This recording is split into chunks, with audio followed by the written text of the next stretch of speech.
This ugly girl's name is Ju Kyung because she was extremely ugly since she was little, so she was often ridiculed by her neighbors. They said she was as ugly as a ghost. When Ju Kyung was 7 years old, at a family party, Ju Kyung was teased by her relatives because of her ugly appearance. Her grandfather even said she was illegitimate, but Ju Hyun's mother told Ju Kyung that she only needed to have excellent academic performance and that beauty was not important. That day, when Ju Kyung saw the little fairy Balala on TV, she immediately imagined that it would be great if she was as beautiful. So Ju Kyung immediately dressed up as a fairy but received ridicule from her classmates. This made Ju Kyung's heart very hurt. Time has passed by in a flash, 10 years have passed, but Ju Kyung's appearance has not changed at all. She still has big black eyebrows and a long ponytail. Furthermore, Ju Kyung couldn't get along with the other female classmates, and they even nicknamed her Dumpling. Her classmates called out Dumpling, but Ju Kyung couldn't hear, so they threw a piece of paper over. Ju Kyung got up in fear. A pretty girl in the class asked Ju Kyung to buy her breakfast. As soon as Ju Kyung left the classroom, she heard someone calling ugly girl. She couldn't help but angrily return to the classroom, but only to ask her classmates if they wanted vegetable buns or meat buns. After Ju Kyung bought the buns, she looked towards the cafeteria to see if there were any handsome guys. At this moment, a handsome guy walked over, and then he took off Ju Kyung's headphones. And this narcissistic man is the male god that Ju Kyung has secretly loved for a long time. Looking at the handsome guy in front of Ju Kyung, couldn't stand it anymore, and exclaimed that he was so handsome. This scene was coincidentally seen by the class beauty. She even mocked Ju Kyung. When it was lunchtime, Ju Kyung saw Han Bin again. His handsome appearance made Ju Kyung extremely admired. The friends in front saw Ju Kyung, so they immediately told the friend next to that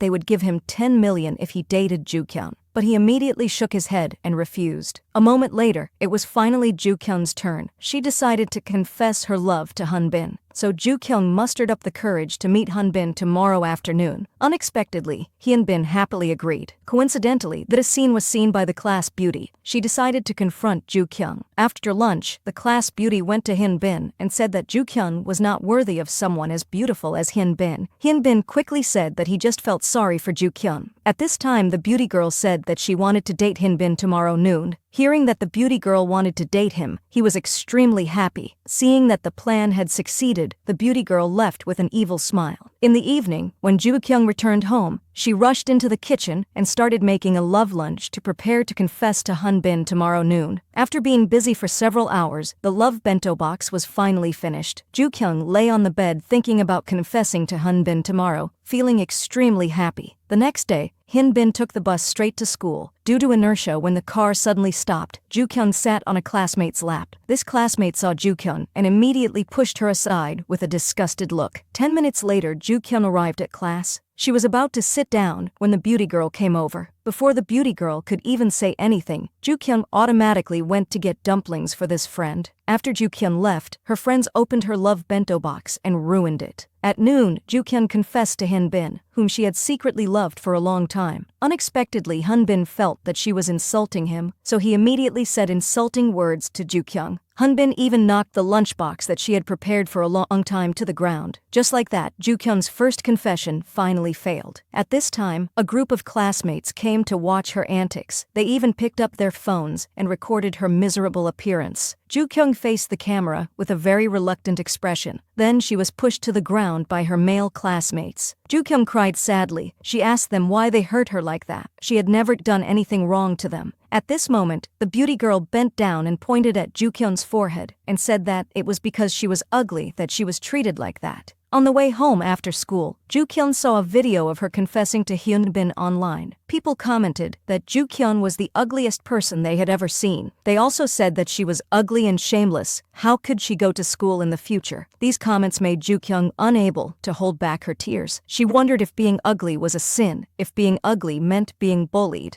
Ju Kyung remembered what her friends had said. They said that if she wasn't pretty, she should at least have eyes. Moreover, they said that Ju Kyung didn't know how to recognize her own position. She sat in the bathroom thinking about going to school tomorrow, and her classmates would definitely point at her. Ju Kyung felt that no one liked her, so she secretly made a decision. Ju Kyung went into the elevator and put on her broken glasses and went up to the rooftop. Then Joo-kyung stepped forward and clenched her hands into fists. She looked at the male artist on the billboard opposite. Joo-kyung unconsciously took a few steps back. Joo-kyung thought to herself that she couldn't die yet. Joo-kyung took a few breaths and felt that it was quite cold up there. At this moment, a figure rushed straight towards her and raised his hand to pull her back. The glasses also fell down and Joo-kyung lay on top of the guy. Because the glasses fell down and Joo-kyung was nearsighted, she couldn't see the guy's face clearly. She quickly stood up and looked for her glasses, and at this time, the guy also stood up. He thought that Joo-kyung was about to do something stupid, so he scolded her.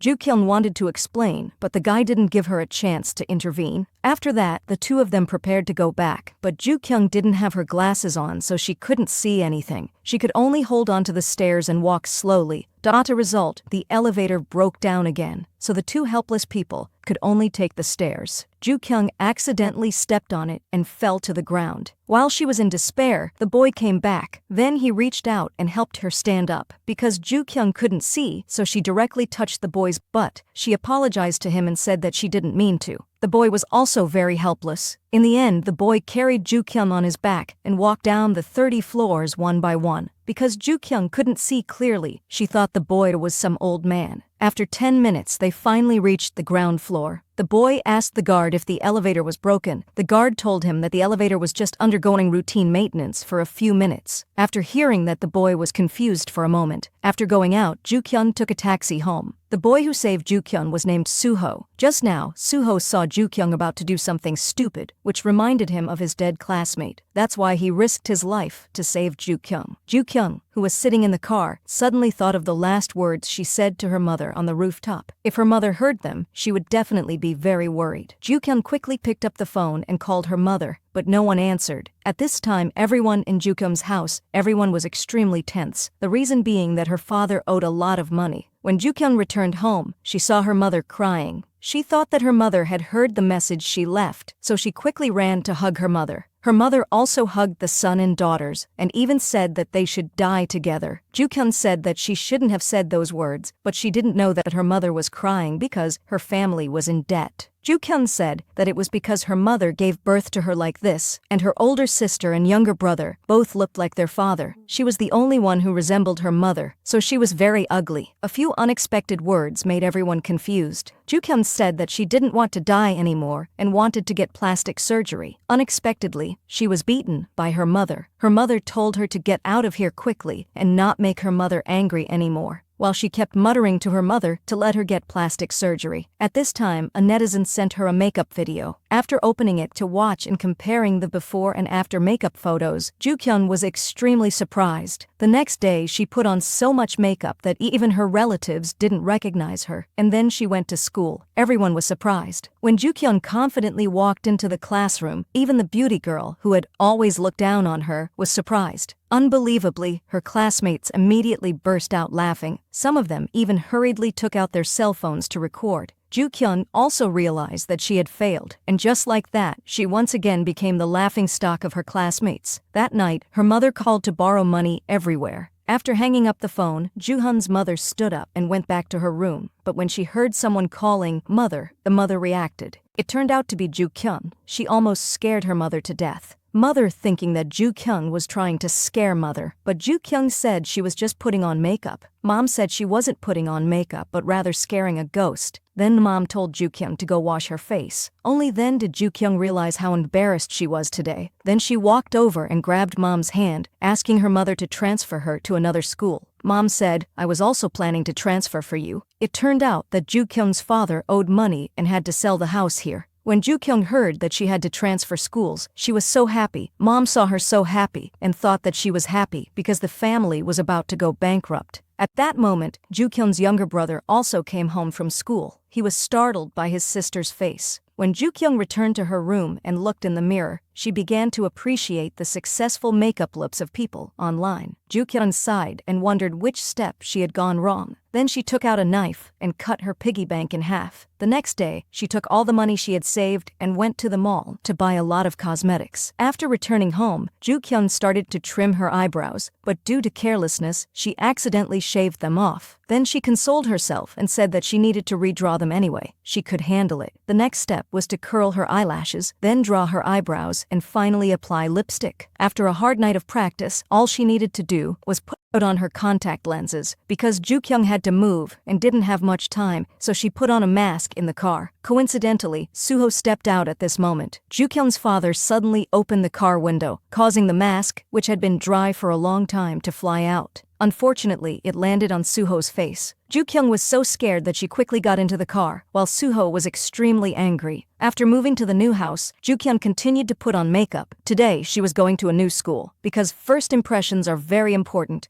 so she wanted to appear beautiful. The moment she stepped down from the house, her parents were shocked. Her sister, who was about to blame Joo-kyung, had to stop. Her family couldn't react for a long time. At school, a beautiful girl walked into the school grounds, and friends were all shocked by her beautiful appearance. They exclaimed that there was such a beautiful person in this world. That female student was none other than Joo-kyung, and she had successfully changed her appearance. Even when she walked into the hallway, her classmates made way for her. Seeing everyone's eyes on her, Joo-kyung felt a little embarrassed. Some classmates even sprayed milk out when they saw her. Joo-kyung then went to the office and reported. Because of her sweet and beautiful appearance, the teacher was very polite to her. At this time, the principal also came over. He also said that looking at this beautiful appearance can tell that Joo-kyung's score is very good. As a result, when he picked up the report card and looked at the results, the principal was speechless because Joo-kyung was at the bottom of every subject. The teacher was confused for a moment, then glanced over and turned his attention to Joo-kyung's younger brother. The teacher comforted Joo-kyung and said that there were many things in life that were more important than scores. At this time, Suho walked in, and Joo-kyung immediately exclaimed that he was so handsome. Suho handed the report to the teacher. Joo-kyung suddenly felt that this voice was a bit familiar. She had no idea that this was the person who saved her 2 days ago, and because Joo-kyung was wearing makeup, Suho did not recognize her as the girl he saved. Just as Suho was about to leave, the teacher called him back and asked him to take Joo-kyung to class. As a result, while walking in the hallway, a girl confessed to Suho, causing him to stop abruptly. It was Joo-kyung's makeup that accidentally got on his shirt. While Suho was talking, Joo-kyung wanted to use her mouth to blow off the makeup, but before she could, Suho knocked over the gift the girl gave him and then leisurely walked away. Joo-kyung covered her face, wondering if her makeup was ruined. When Suho entered the classroom, a classmate discovered foundation on his shirt, so Suho took off his shirt and saw foundation stains on it. He immediately realized that Joo-kyung had done it. At this time, Joo-kyung was outside touching up her makeup when Suho came over. He angrily threw his shirt at her face. Then the teacher led Joo-kyung into the classroom to introduce herself. The classmates were delighted at the appearance of such a beautiful classmate. Everyone was extremely excited, except Suho. Then the teacher arranged a seat for Joo-kyung. After class, her classmates rushed over to talk to Joo-kyung and even asked her what brand of lip gloss she used. When she was about to take out her lip gloss, she accidentally dropped it on the ground. Joo-kyung was completely shocked by the appearance of the classmate in front of her. At this time, the classmate in front introduced this friend to Joo-kyung as Soo-jin. She said that Soo-jin was the goddess of their school, but since Joo-kyung arrived, she would be the goddess of this school. Joo-kyung went to the bathroom to wash Suho's shirt during recess, but no matter how much she washed it, it still couldn't be washed clean. Suddenly, Joo-kyung remembered that her cosmetics were waterproof, so she had to take the shirt and go out. Unexpectedly, she splashed water straight into Suho's face. Joo-kyung quickly apologized to him and said she would take it to the laundromat to wash it, but Suho told Joo-kyung to throw it away. At tea this time, a classmate came over and asked Joo-kyung to go buy steamed buns. Joo-kyung heard that and said she would go buy them. Unexpectedly, her classmate said they would go together. Only then did Joo-kyung remember that she was no longer the same as before. She was no longer the Joo-kyung who was bullied. Then the three of them went to the cafeteria to eat, and soon they became close friends. Then they went to the arcade and started playing games. This was a joy Joo-kyung had never experienced before. Because she looked ugly before, no friend wanted to be with her. At this moment, Joo-kyung had found her own joy, and she also had 2 good friends. That evening, Joo-kyung went to a small bookstore and prepared to find a horror novel to read. When Joo-kyung was standing on her tiptoes to get the book, someone snatched it away. Joo-kyung couldn't help but go over and grab it. While the two were fighting over the book, the scene on the rooftop happened to repeat itself. Joo-kyung realized it was Suho.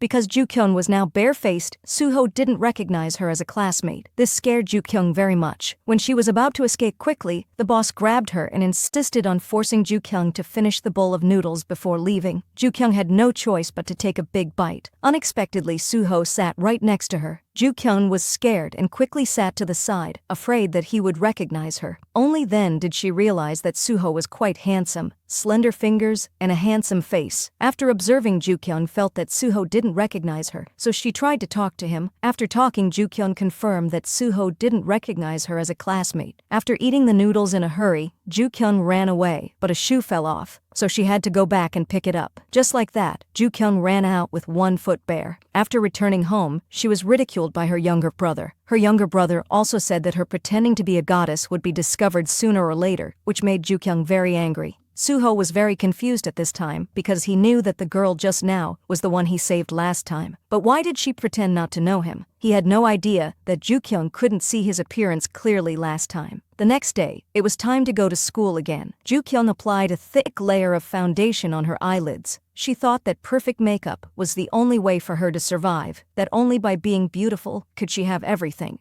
After an hour of makeup, Ju-kyung had become a beautiful goddess. Just as she was about to get in her sister's car to go to school, the aunt next to asked Ju-kyung's mother, "When you had such a beautiful daughter?" This made the mother not know how to answer. Ju-kyung was very happy when she heard this. It must mean that her makeup was successful. After arriving at school, Ju-kyung was worried that Soo-ho would see her. She wondered if he would recognize her. The moment Ju-kyung turned around, Soo-ho unexpectedly ignored her and went into class. This helped Ju-kyung confirm that she had not been discovered. After school, Ju-kyung went to the store to buy cosmetics. Just as Ju-kyung was about to return, she saw the beauty girl who had bullied her. Ju-kyung remembered how she had suffered a lot of injustice because of her ugly appearance when she was in school. At this moment, the beauty girl saw Ju-kyung. Ju-kyung was scared and quickly turned away, which made the beauty girl a little confused. Then the beauty girl went straight to Ju-kyung, but the result was that they did not recognize Ju-kyung. So Ju-kyung hurriedly ran away, tears streaming down her face. At this time, a few people were chasing the person in front on a motorbike. Just as the motorbike turned around, Ju-kyung accidentally got startled and fell to the ground. She quickly stood up and asked if the driver was okay. Ju-kyung was a little confused when she saw this. At this time, the people chasing him had caught up with him, so he quickly threw his helmet to Ju-kyung. He quickly ran away. Seeing them chasing the guy, Ju-kyung stood still in shock. After a while of chasing, So-jun was finally trapped in an alley. Just as the gangster was about to attack him, the police siren sounded. They had no choice but to run away first. After they left, Ju-kyung appeared. It turned out that she was the one who turned on the police siren. This startled Ju-kyung. She thought he had also run away. So-jun just wanted to ask who she was, but unexpectedly, Ju-kyung was scared and ran away. So-jun didn't care much and was about to turn around and leave when he suddenly thought of something. So So-jun shouted loudly for Ju-kyung to give him back his helmet. Ju-kyung didn't hear anything, and just like that, she got a free helmet. That night, Ju-kyung disguised herself to return the books because she was afraid of meeting her classmates here. The comic book seller told her that there was no one here, and after hearing that, Ju-kyung felt secure and walked in with confidence. Just as she picked out a book and was about to go back, she met Soo-ho again. Ju-kyung was immediately confused and didn't know what to do. Soo-ho asked her why she didn't come down. Ju-kyung lied that she was looking for a book. Soo-ho told Ju-kyung that she wanted to pretend not to recognize him until when. Obviously, she knew him. As soon as these words were said, Ju-kyung was extremely frightened. In her awkwardness, she directly fell off the bench and the two of them looked at each other for a few minutes. It wasn't until the uncle walked in that they panicked. Soo-ho pushed her forward. Ju-kyung immediately reacted. She asked if he recognized her the last time he came here. Soo-ho said yes, but Ju-kyung didn't know that Soo-ho was talking about the time she jumped from the rooftop, and Ju-kyung thought that her appearance when she put on makeup to go to school was seen through. The conversation between the two was not on the same topic at all. At this time, Ju-kyung hoped that he could keep her secret. Soo-ho secretly thought that she was talking about the time she jumped from the building,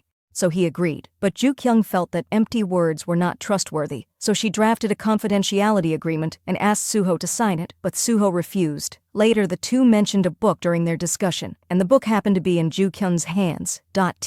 Get this book. Suho had to sign an agreement and also treat Ju-kyung to a bowl of instant noodles. In a moment of carelessness, Ju-kyung got the noodles on her nose. Suho saw this and covered his face with a pillow and criticized her for eating so dirty. The next day, Ju-kyung took Suho's shirt that she had soiled the last time, washed it, and prepared to return it to him. Then she also brought him the novel. But Ju-kyung didn't know that if she gave this book to Suho, her identity would be revealed because Suho didn't know that she was the girl who jumped off the building. When she went to school, she was completely different from her bare face, so Suho couldn't recognize her. When Ju-kyung arrived at school, she kept her promise and prepared to return the book, making Suho extremely confused. At that moment, Soo-jin came over and told Suho that the teacher asked him to come to the office for a bit. After Suho left, Ju-kyung asked the classmate in front of her what was the relationship between Soo-jin and Suho. Classmates said that their parents seemed to be friends. At lunchtime, when Ju-kyung was about to take a big bite, she heard her classmates talking about her. They said she was like a goddess and that she was very beautiful just by eating. After Ju-kyung heard this, she immediately put down the big piece of meat that she was about to put in her mouth, then used a knife to cut it into pieces and ate small pieces. During lunchtime, Ju-kyung took her shirt and novel and went to find Suho. She took out his headphones and told him to follow her to the rooftop. Suho thought Ju-kyung had a crush on him, so he went to the rooftop. Before Suho could say anything, Ju-kyung said that no one was there. Then she said that she had washed his uniform. Suho took the bag and asked Ju-kyung if she liked him. Ju-kyung was confused after hearing that. Ju-kyung explained that they had only met a few days ago, but Suho thought that it was because she liked him that she was delusional. Then he walked away without looking back. Only then did Ju-kyung realize that Suho still hadn't recognized her bare face. She thought about the book this morning, in which she had written a thank him for not telling her the secret of her bare face. So Ju-kyung hurriedly chased after Suho.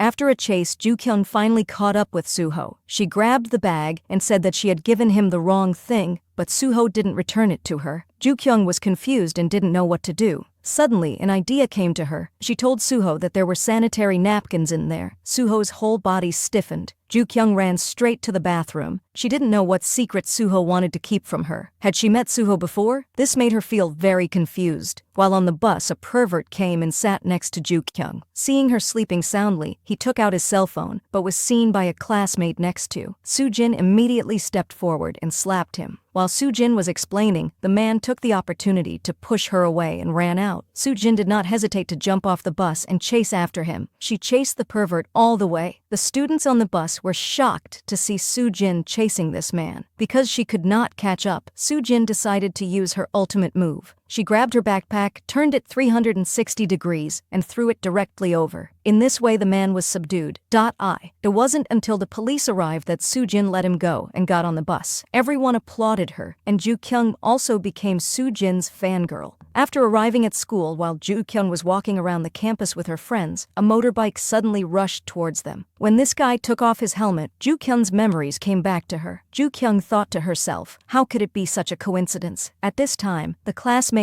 next to said his name was Han So-jun. So-jun and Suho were known as the most handsome male gods in school. Wherever Suho appeared, the girls would gather around. Just one look from him was enough to make the girls' hearts flutter. And Seo-jun was the same. Wherever he appeared, there would definitely be a group of fans around. Even when he washed his hair, they were so handsome that they fainted, but Ju-kyung felt very scared. What was even more surprising was that So-jun was also in the same class as her. He had previously asked for a few days off because of something. At this time, the teacher asked So-jun to sit next to Suho, but So-jun did not agree. The two of them were sworn enemies. So-jun only saw him go straight to Ju-kyung and told her to sit next to Suho because this was his seat. The teacher quickly explained that Ju-kyung's eyesight was not good, so she sat there. After that, the teacher personally arranged a seat for So-jun. Ju-kyung was embarrassed and apologized, but So-jun ignored her. Suddenly, Suho felt that Ju-kyung looked a bit familiar, as if he had seen her somewhere before. After school, a group of gangsters came to cause trouble for So-jun, but as the school boss, he couldn't be afraid. So they arranged to fight in an alley. Just as the fight was about to start, So-jun angrily walked up and scolded them. It turned out that they were all his juniors. The scene just now was just to welcome So-jun's return. It was time for class. The teacher asked for a survey report. So-jun and Soo-jin were put in a group, and Ju-kyung and Suho were put in a group. At this time, Soo-jin asked So-jun if he could do it. So-jun thought it was a photo shoot, so he proudly said that he used to be a model. Everyone was speechless after hearing that, and Ju-kyun next to him was miserable. She didn't want Suho to see her, but he sat across from her. Ju-kyun bowed her head throughout the entire class. After returning home, Ju-kyun was lying on her bed in despair when suddenly her phone rang. After answering the phone, Ju-kyun found out that it was Suho.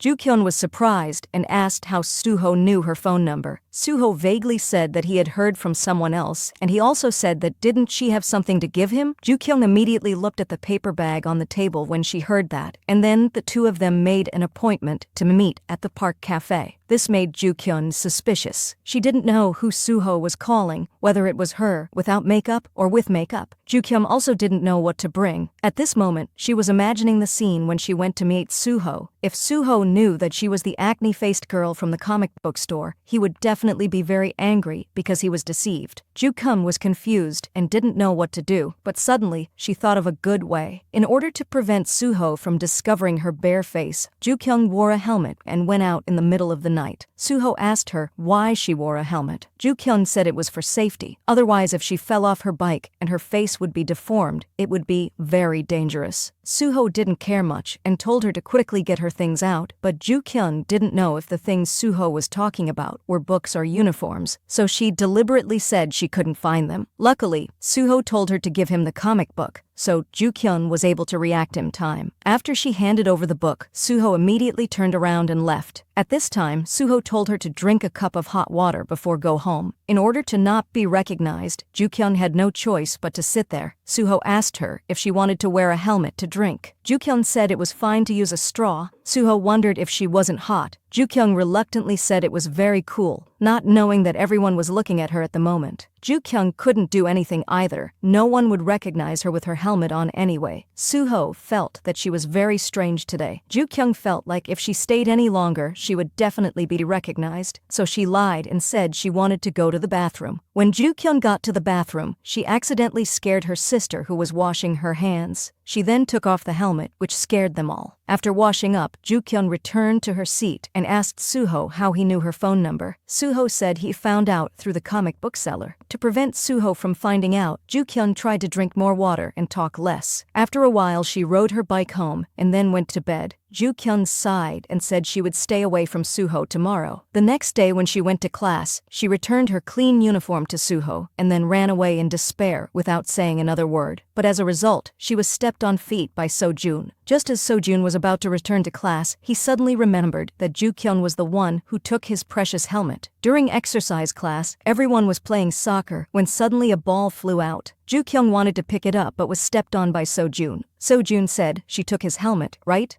Ju-kyun didn't know how to answer for a moment, so she pointed to one side. Sojun arrogantly told her not to fool him. Unexpectedly, as soon as he finished speaking, a balloon flew into Sojun's head. Ju-kyun picked up the balloon and said that she would return the helmet to him tomorrow. When she was about to turn back, her left foot once again tripped over her right foot and she fell to the ground. Sojun smiled silently. She only saw Suho walking past. Ju-kyun felt extremely hopeless. Her classmate helped her up. Looking at Suho's departing figure, Ju-kyun sighed again and thinking that it was better than being discovered. Today was Sua's birthday. Sua's boyfriend spread flowers on the ground. A tea. This time, Sua also entered the classroom. Seeing this scene, she was very happy and joyful. Just as the two of them were about to kiss, the boy carrying the cake felt uncomfortable and threw the cake away, accidentally hitting Ju-kyun's face. At this time, Ju-kyun's classmates told her to go wash her face, but if she washed her face, her bare face would be revealed. So Ju-kyun spread her arms to prevent anyone from touching her. Then she picked up her bag and hurriedly ran into the bathroom. She ran so fast that she pushed Sojun over without knowing anything. When Ju-kyun rushed into the bathroom, she saw someone inside. So she opened the door of the bathroom next door and discovered that it was the men's bathroom. At this time, the group of friends behind her also ran over. The classmates wanted to help her wipe it, but were pushed aside by her. A moment later, Ju-kyun washed her face and walked into the classroom without makeup. Her classmates saw her face full of acne. They all mocked her and said many unpleasant things. Tears of resentment welled up in the corners of her eyes. It turned out that the scene just now was just her imagination. But what should she do now? At this moment, a young man appeared. The young man took off his jacket and covered Ju-kyun's head in front of everyone, and he was Suho. The two looked at each other and went straight to the bathroom. They went to the teacher's bathroom. After finishing makeup, Ju-kyun returned to class. Seeing Suho's serious appearance, Ju-kyung felt that maybe Suho saw her appearance without makeup and helped her hide it. After school, Ju-kyung went to find her younger brother and told him what had just happened. Her younger brother also felt that Suho had discovered her secret, otherwise, why would he protect her? Ju-kyung was a little confused as to why he did that. Her younger brother said that he wanted to find her weak point and then use it as an excuse to bully her. This made Ju-kyung a little scared. After returning to class, Ju-kyung's mind was filled with Suho trying to get revenge on her, and she often had hallucinations. While walking in the hallway, she imagined Suho as a vampire, his mouth constantly demanding revenge on her. This made Suho very confused. After school, Ju-kyung thought she could get rid of Suho, but she received a call from Suho. Suho asked to meet her at the comic book store. Before Ju-kyung could answer, he hung up. Ju-kyung knew that he was looking for her without makeup, so she went to the comic book store without makeup. Suho gave her a tiramisu to thank her for her comic book, and he also said that there was a classmate in Sabum High School who looked a lot like her. Ju-kyung calmly said that she just had an ordinary face and that she had never heard of the school. But in fact, she was very scared. Faced with Suho's psychological torture, Ju-kyung kept coming up with all kinds of excuses. Suho finally found out. He said that her acting skills were really bad. He asked her if she was Ju-kyung, his classmate. Even so, Ju-kyung still didn't want to admit it, and she even said that the friend named Ju-kyung was her cousin. They were related, but how could Suho believe such an absurd reason? At this moment, Ju-kyung's mother came to the bookstore and yelled at her. Ju-kyung knew that she had been exposed, so she admitted it and told Suho that what if he knew? The lights suddenly went out and Ju-kyung ran away. After returning home, Ju-kyung felt very desperate. She lamented that her life was miserable. What Ju-kyung didn't expect was that Suho actually knew her identity long ago. The last time she returned his shirt, he had already seen the comic book in it. Ju-kyung was in a very tragic state. Suddenly she saw her sister playing a game, the soul of a person who would rather die than surrender. That immediately inspired Ju-kyung. The next day, Ju-kyung put on a different makeup style, but her mother asked her to remove her makeup before leaving. But Ju-kyung didn't pay attention to what her mother said. Now she had to go deal with someone. After arriving at school, she went to find Suho. She couldn't lose this battle because Suho had discovered her without makeup, which made her go there with a murderous aura. Ju-kyung gathered all her body's energy and transformed into Gunara Nanam. The surroundings were also changing. The sword was drawn forcefully, indicating that she had no way back. She followed the footsteps of the devil and ran to Suho and told him that if he dared to tell anyone that she wore makeup, she would make him pay. At the crucial moment, Suho took out a bracelet and showed it to her. As soon as Ju-kyung saw the bracelet, she knelt down in front of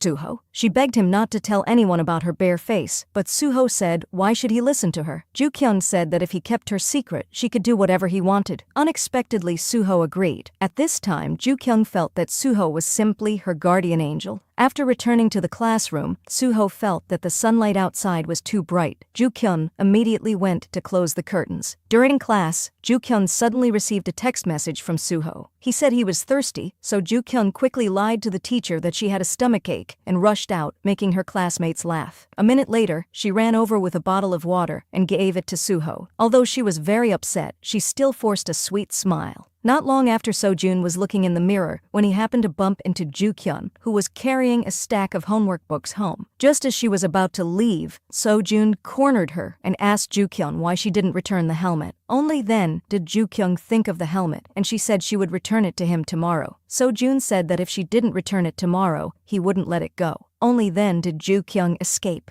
After taking Suho's homework to the office, she ran back to class and hurriedly reported to Suho that the mission was complete. After Suho finished reading the content, he couldn't help but laugh. When Ju-kyung got home from school, she was busy looking for the helmet and discovered that her younger brother had already sold it. So she chased after her younger brother and beat him up. Only when their mother came back did they stop. A moment later, Ju-kyung suddenly received a text message from Suho asking her to go to the comic book store to get the book and then bring it to the amusement park in 10 minutes. Because of the urgent time, she kissed her younger brother and said, "Let's make up," to get past her mother. Despite her mother's objections, she still ran away. She ran to the comic book store and saw that the book had just been borrowed by a boy. Ju-kyung immediately asked the boy if he could lend her the book. Suho on the other side was still waiting for Ju-kyung. At this time, Ju-kyung was buying ice cream to bribe the boy to return the book to her. Suddenly, she received a text message from Suho, saying that 10 minutes had passed. Ju-kyung had no other choice but to take a risk, which made the boy unhappy. The boy said he wouldn't lend it to her anymore, so she had no choice but to do the zombie dance to please him. This scene was seen by Suho, who came over. Not long after Ju-kyung also got the book, she immediately went to find Suho. After explaining, she stuffed the book into Suho's hand and said goodbye to him. The next day, Ju-kyung went to find Sojun to talk about the helmet. Then she stuffed a piece of paper into his pocket and told him to wait until she left to read it. The friends around thought it was a love letter and said that Sojun's charm was still the same as before. But when he opened it, the paper was written about the helmet being lost. His hands were shaking with anger. At this time, his classmates also wanted to see, but Sojun didn't want to lose face, so he said, this love letter was just like the previous times. When Ju-kyung returned to the classroom, Suho pointed his finger at her. The nightmare was about to begin again.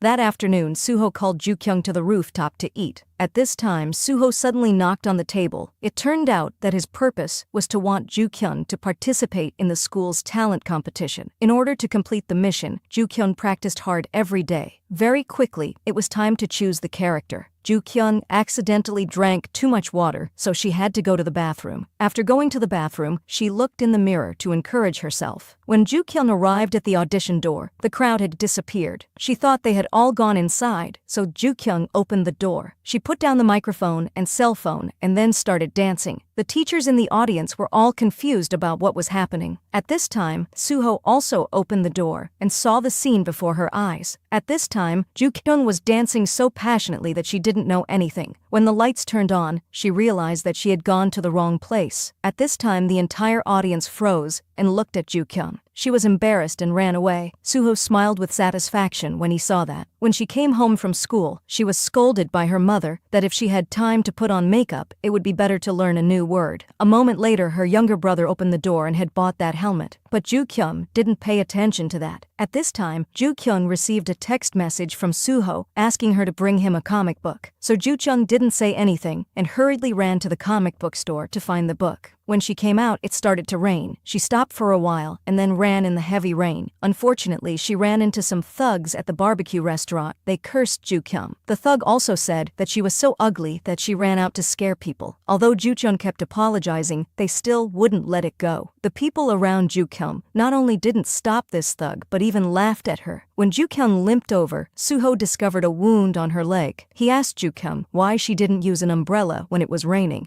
Ju-kyung thought he was asking her to buy an umbrella, so she angrily questioned Suho if he had nothing to do, so he asked her to do chores. In an instant, all the grievances rushed into Ju-kyung's mind. Ju-kyung said that being ugly wasn't her fault. Why did everyone hate her so much? Seeing Ju-kyung crying, Suho quickly took off his coat and put it on her and told her to wait for him here. Then Suho ran out into the rain. After buying the medicine, he immediately returned, coincidentally being seen by Sojun, who was passing by. After arriving at the old place, Suho found that Ju-kyung was not there, so he shouted in worry. When he turned back, he saw Ju-kyung sitting outside. Suho ran to Ju-kyung and carefully treated her leg wound. Actually, Ju-kyung did not know that Suho kept calling her just to get her attention. Sojun saw this scene and got angry and drove away on his motorbike. The next day, when eating, Sojun saw Ju-kyung and Suho flirting with each other again. Sojun could not stand it anymore, so he angrily walked towards Suho. Sojun did not say a word, but threw Suho's food tray on the ground and left. Sojun went straight to sit next to Ju-kyung.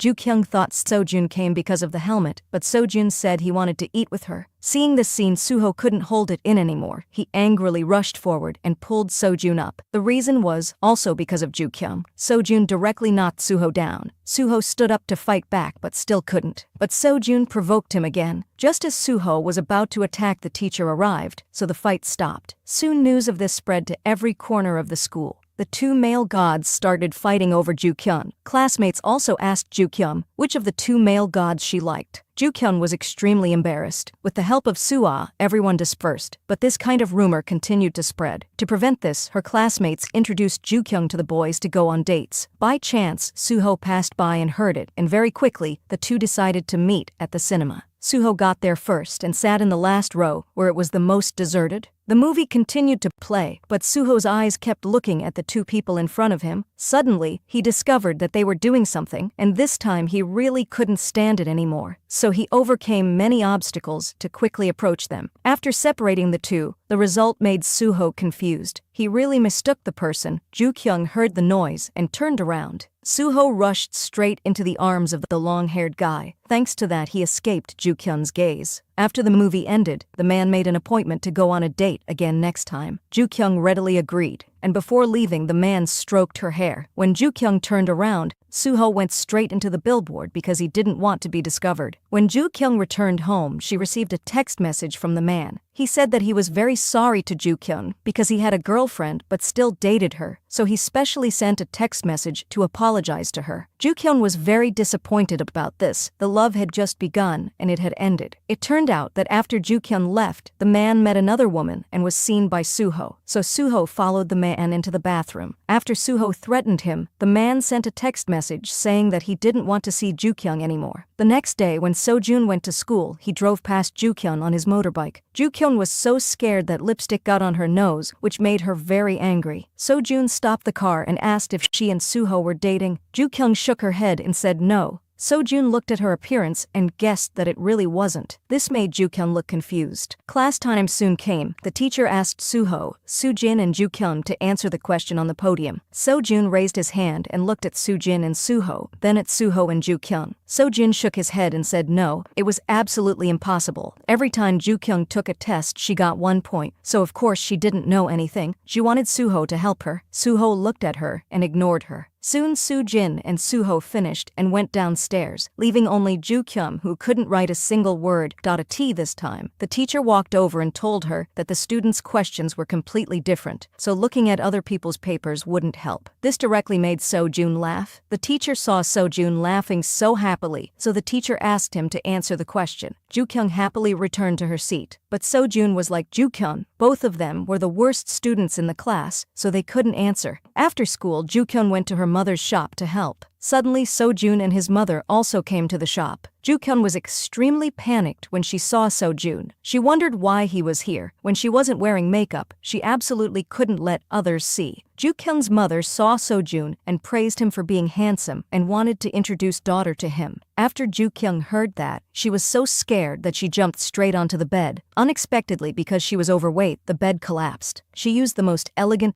posture to meet everyone. Sojun also seemed to have discovered something. He looked closely and saw that it was Ju-kyung. It turned out that their mothers had been close friends for many years. Sojun was taking pictures of Ju-kyung until he had taken 99 pictures. Ju-kyung couldn't stand it anymore. She asked her mother to let her go home. Her mother said that she would scare people to death at night if she left her face like this, then told her to go wash her face quickly. Sojun was still holding Ju-kyung's picture. In order to prevent her classmates from finding out, Ju-kyung had to put on makeup again. Sojun's mother asked Ju-kyung if they were classmates. Their relationship must be very good, right? Ju-kyung was speechless. Ju-kyung's mother said that everything would be fine from now on. Her mother even invited Sojun to dinner at home. Ju-kyung hurriedly said that she had to go to cram school tomorrow. Unexpectedly, Sojun exposed Ju-kyung that she was going to a gathering tomorrow. As soon as these words were said, Ju-kyung was directly reprimanded by her mother. At this time, Sojun's mother praised Ju-kyung for being so mature, unlike her Sojun, who always rode his motorbike. Fortunately, Sojun hasn't been riding it recently, so Ju-kyung had a chance to get revenge. She told Sojun's mother that he rode it every day. Sojun just wanted to shut her up, but she pushed him aside and continued talking. Ju-kyung said that Sojun drove so fast that he almost hit her. Sojun's mother asked Ju-kyung that if you saw Sojun riding his motorbike, you assured me. Ju-kyung said that I would complete the mission. The next day the opportunity came. Ju-kyung hurriedly took out her phone and took a photo. After Seo-jun saw that, he also took out the photo he took last night and threatened Ju-kyung. He told her to delete all the photos of him, otherwise he would show them to the whole class. The scene of the two chasing each other was accidentally seen by Suho. After that, Suho found Ju-kyung and told her that if she had nothing to do, she should stop making trouble, and that if she had time, she should go to extra classes. During break time, Ju-kyung saw Sojun and a group of people looking at his cell phone, so she thought her photo had been leaked. She saw Sojun's motorbike key. She grabbed it without saying a word and ran away. After Seo-jun saw that, he hurriedly chased after her and finally caught her. Suddenly, Soo-ho also walked out. Just like that, her 2 arms were pulled by each person. Joo-kyung glanced at Seo-jun, then looked at Soo-ho. Then she angrily broke free from the control of the 2 people. Joo-kyung didn't want to be like the last time when the 2 of them fought right in front of her. In the end, all the problems fell on her, so she returned the key to Seo-jun and told Soo-ho to go too. After saying that, Joo-kyung pushed the 2 people away and she quickly left. After the exam, they decided to go to karaoke. Everyone danced and sang, but Soo-ho was the only one sitting there, absent-minded. Then he saw Joo-kyung's white thighs. Then, he felt quite embarrassed, so he took a pillow and put it on her thighs. After Joo-kyung went to the bathroom and went out, she was suddenly attracted by the singing in the next room. At this time, she looked through the window and saw Seo-jun's motorbike. After getting off to take revenge on Seo-jun, she kicked the motorbike wildly, but was accidentally seen by Seo-jun coming out. He asked her what she was doing. She said she didn't touch the bike. Seo-jun told Joo-kyung that she thought he was blind. Suddenly, she saw Soo-ho again. To prevent the 2 from fighting when they met, Joo-kyung immediately dragged Seo-jun away. Unexpectedly, met a group of thugs. Joo-kyung also remembered the last time Seo-jun was beaten by this group. Seo-jun told her to go first. Joo-kyung said that although she didn't know martial arts, she couldn't abandon her friends. So Joo-kyung pulled Seo-jun's hand and ran away. Just in time, this scene was seen by Suecho. Chased Joo-kyung all the way, afraid that she would be bullied.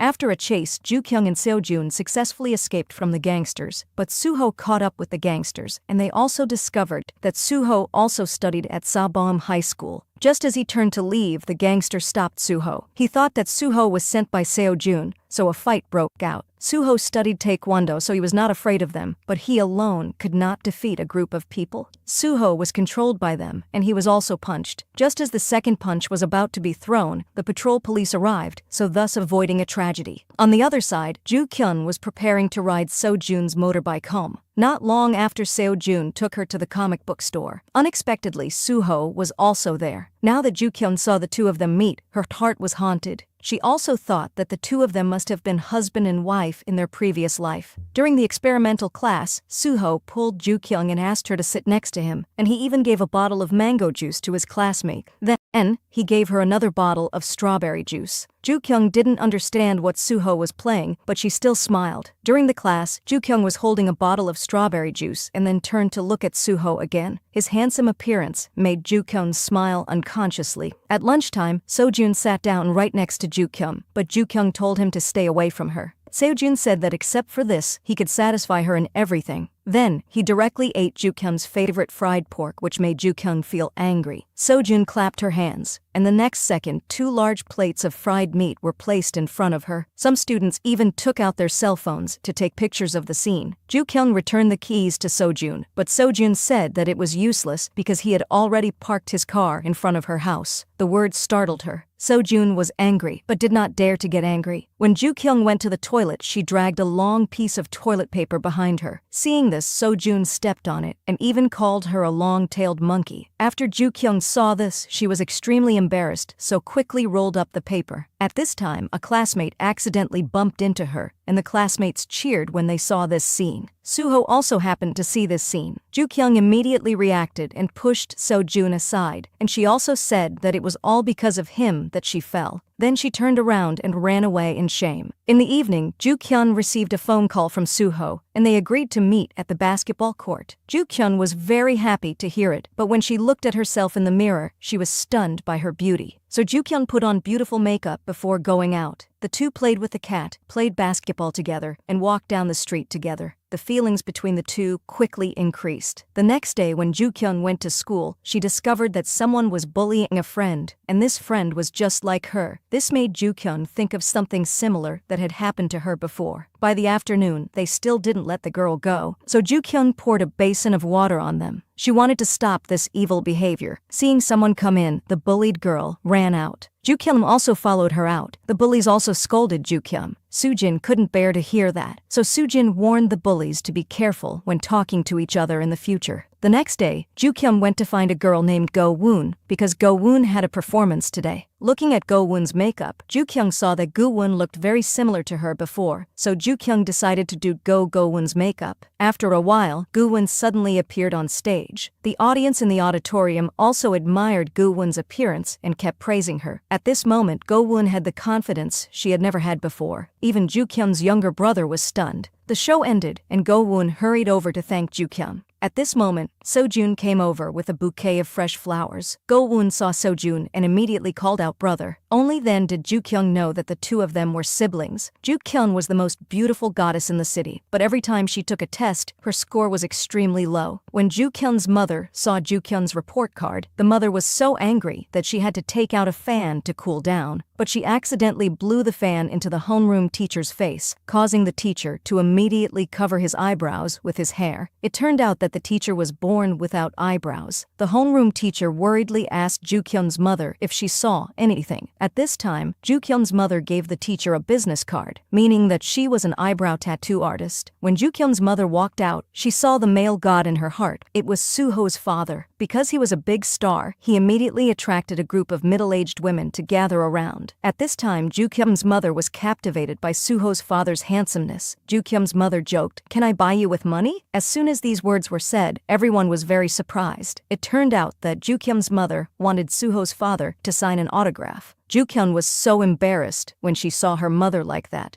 she quickly ran away. Not long after, Soo-ho went to find his father and asking why you came to school. It turned out that the relationship between father and son was not very good. At this moment, Joo-kyung's mother ran over, and even Joo-kyung couldn't stop her. Seeing that Soo-ho and Joo-kyung were classmates, Joo-kyung's mother was extremely happy. Soo-ho walked away shyly. In the afternoon, when it was time for the experimental class, they didn't want to talk to each other because they had argued before. Just as Joo-kyung was about to go out, someone held her back. She thought Soo-ho was holding her back, so she pretended to be angry and told Soo-ho to let go. But when she turned around, she discovered that her shirt was stuck. She was so embarrassed that she ran away. When Joo-kyung got home and took off her socks, she was suddenly startled when she saw Soo-ho in her house. Her mother asked Joo-kyung why she was so surprised. Joo-kyung didn't say anything, but shyly ran upstairs. It turned out that her mother had gone to the comic book store to find Joo-kyung, but accidentally met Soo-ho. Because Soo-ho was the son of the person she admired, so she brought him home. When it was time to eat, Joo-kyung's mother insisted on feeding Soo-ho herself. Joo-kyung's younger brother took Soo-ho's shirt and asked if this shirt was real. Joo-kyung's younger brother immediately asked to borrow Soo-ho's shirt for a few days to wear. Soo-ho heard that and said that if you liked it, I would give it to you. Joo-kyung's younger brother was extremely happy when Soo-ho said that. Joo-kyung kicked her younger brother but was caught by her younger brother. Then the two started fighting under the table. Her younger brother pulled her, causing Joo-kyung to accidentally fall into Soo-ho's arms. At this moment, the drunken sister returned home and accidentally cut the electric wire, causing the whole house to lose power. Everyone was running around in panic. When Joo-kyung turned on the flashlight, everyone was lying on top of each other. Only the drunk sister was still calmly eating. The next day was Sunday. The sister took Joo-kyung to the sauna. Joo-kyung sat alone in the sauna. After the time was up, she was about to go out when she bumped into Seo-jun. Joo-kyung was scared and quickly turned away. Joo-kyung didn't wear makeup, so she absolutely couldn't let everyone see her face like this. Luckily, Joo-kyung reacted quickly enough. Joo-kyung's heart was about to collapse. She didn't know why these two people were talking so much. They even made a bet on who would get out of the sauna first. An hour later, Joo-kyung's clothes were soaked from the heat. The fat guy asked Seo-jun how his girlfriend was doing, and the fat guy complimented Joo-kyung on her beauty. Seo-jun immediately retorted and told the fat guy what was so beautiful about Joo-kyung. Joo-kyung, who was already very hot, was even angrier when she heard Seo-jun say she was ugly. Only then did the fat guy discover Joo-kyung. He told Seo-jun that it seemed like the girl over there hadn't moved for an hour. Was she dead? The fat guy was about to stand up and call out to her when Joo-kyung covered her nose and said it was comfortable here and told them not to worry about her. The fat guy said that this was the real expert. The battle between him and Seo-jun was meaningless. The fat guy ran out to buy ice cream, then Seo-jun also rushed out. At this time, Joo-kyung finally couldn't hold it in anymore and crawled out. After going out with sister, the sister immediately told Joo-kyung to go to the convenience store to buy food. Joo-kyung was coincidentally seen by Soo-ho, who was not far away. Joo Kyung had just finished buying and turned back when she saw the person she was most afraid of, the beauty girl from her old class who had bullied her. When they saw Joo Kyung, they immediately started mocking her, calling her an ugly duckling. Joo Kyung couldn't stand the humiliation, so she hurriedly left, but after running a short distance, she realized that she had dropped her wallet. At this moment, Suho appeared to take back the wallet from the beauty girl and immediately chased after Joo Kyung. Joo Kyung thought that Suho was also laughing at her like them, discriminating against her ugly appearance. But Suho didn't say anything but quietly put a hat on Joo Kyung and comforted her that it would be okay. Just this small action made Joo Kyung look at him with a different look. The next day Seo-jun was taking care of his skin. He happily danced around in leopard print shorts and did the sexiest dance. Suddenly Seo-jun discovered that there were outsiders in the house. Seo-jun immediately became confused. His sister asked Seo-jun if he could be normal when he was home. Seo-jun looked down and greeted Joo Kyung with a calm expression. Then he continued dancing. Finally arriving at a place where no one was, Seo-jun jumped onto the bed and screamed in embarrassment. After Joo Kyung heard that, she said that she didn't see anything just now. Hearing Joo Kyung's words, Seo-jun became even more embarrassed. After Joo Kyung left, Seo-jun hurriedly chased her out. He finally grabbed Joo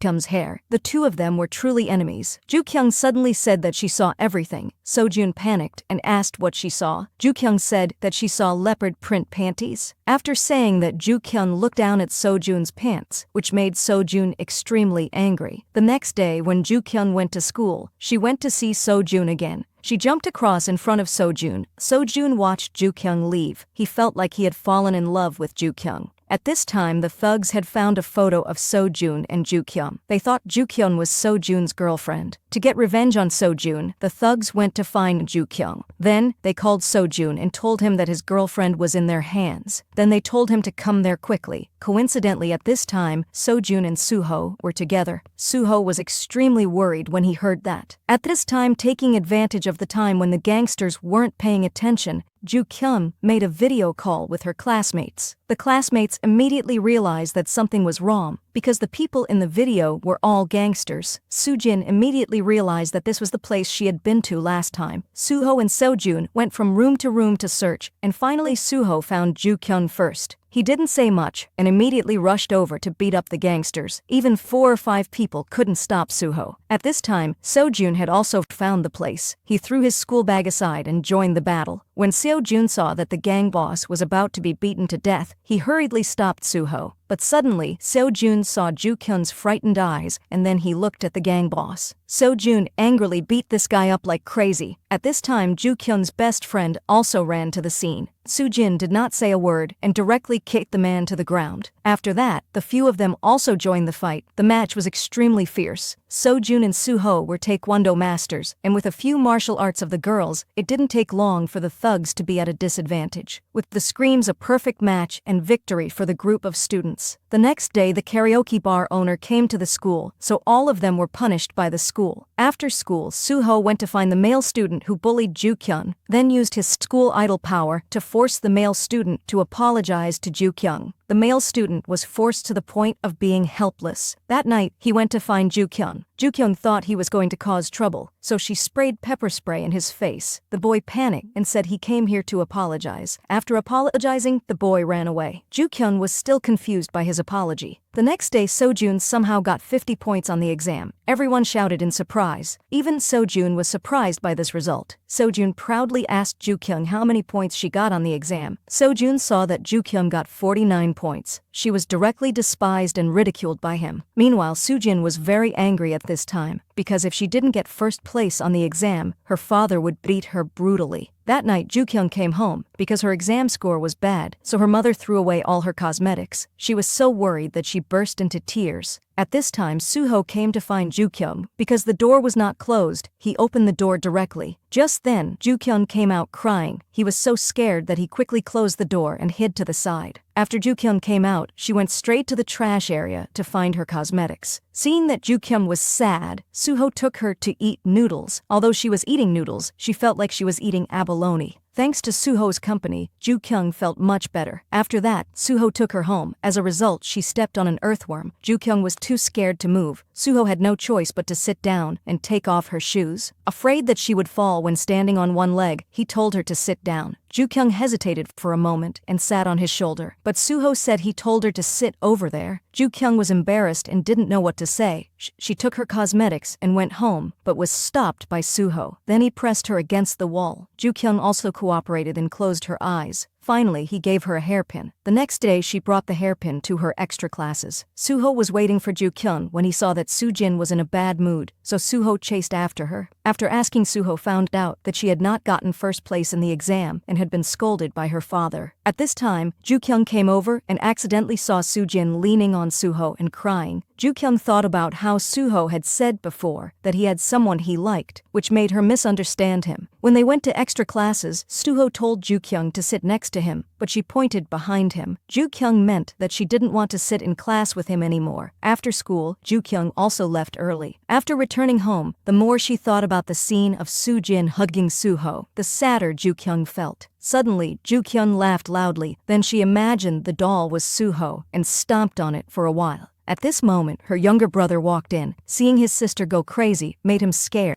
and quickly ran away. The next day, Seo-jun asked Joo-kyung to help him choose a gift for his younger sister. At this time, she received a call from Suho. Before she could say a few words, Suho suddenly heard Seo-jun's voice. Now Joo-kyung knew that Suho liked Soo-jin, so she quickly hung up. Suho thought about the person he liked being with another guy. He couldn't hold back anymore. Just as Joo-kyung and Seo-jun left, a hand held the elevator door. The person who came was none other than Suho. He didn't have much to do, so he directly pulled Joo-kyung away. Seeing this, Seo-jun couldn't do anything. He also grabbed Joo-kyung's other arm. At this time, the elevator door was slowly closing. Suho frantically pressed the button, afraid that Joo-kyung would get stuck in the door. The two of them were like a tug of war. They kept pulling Joo-kyung back and forth. They didn't even pay attention to the elevator. Suho pressed the switch and saw that it didn't work. He had no choice but to follow Joo-kyung and Seo-jun. Suddenly, the elevator broke down, causing them to get stuck inside. Just like that, both of them still didn't want to let go. At this moment, Joo-kyung suddenly wanted to go to the bathroom. She couldn't stand it anymore. The elevator broke down again, so Seo-jun hurriedly called for help. Meanwhile, Suho suddenly discovered the cup in Seo-jun's hand, so he immediately took it and gave it to Joo-kyung. This made Seo-jun angry. Joo-kyung told Seo-jun to quickly call someone to help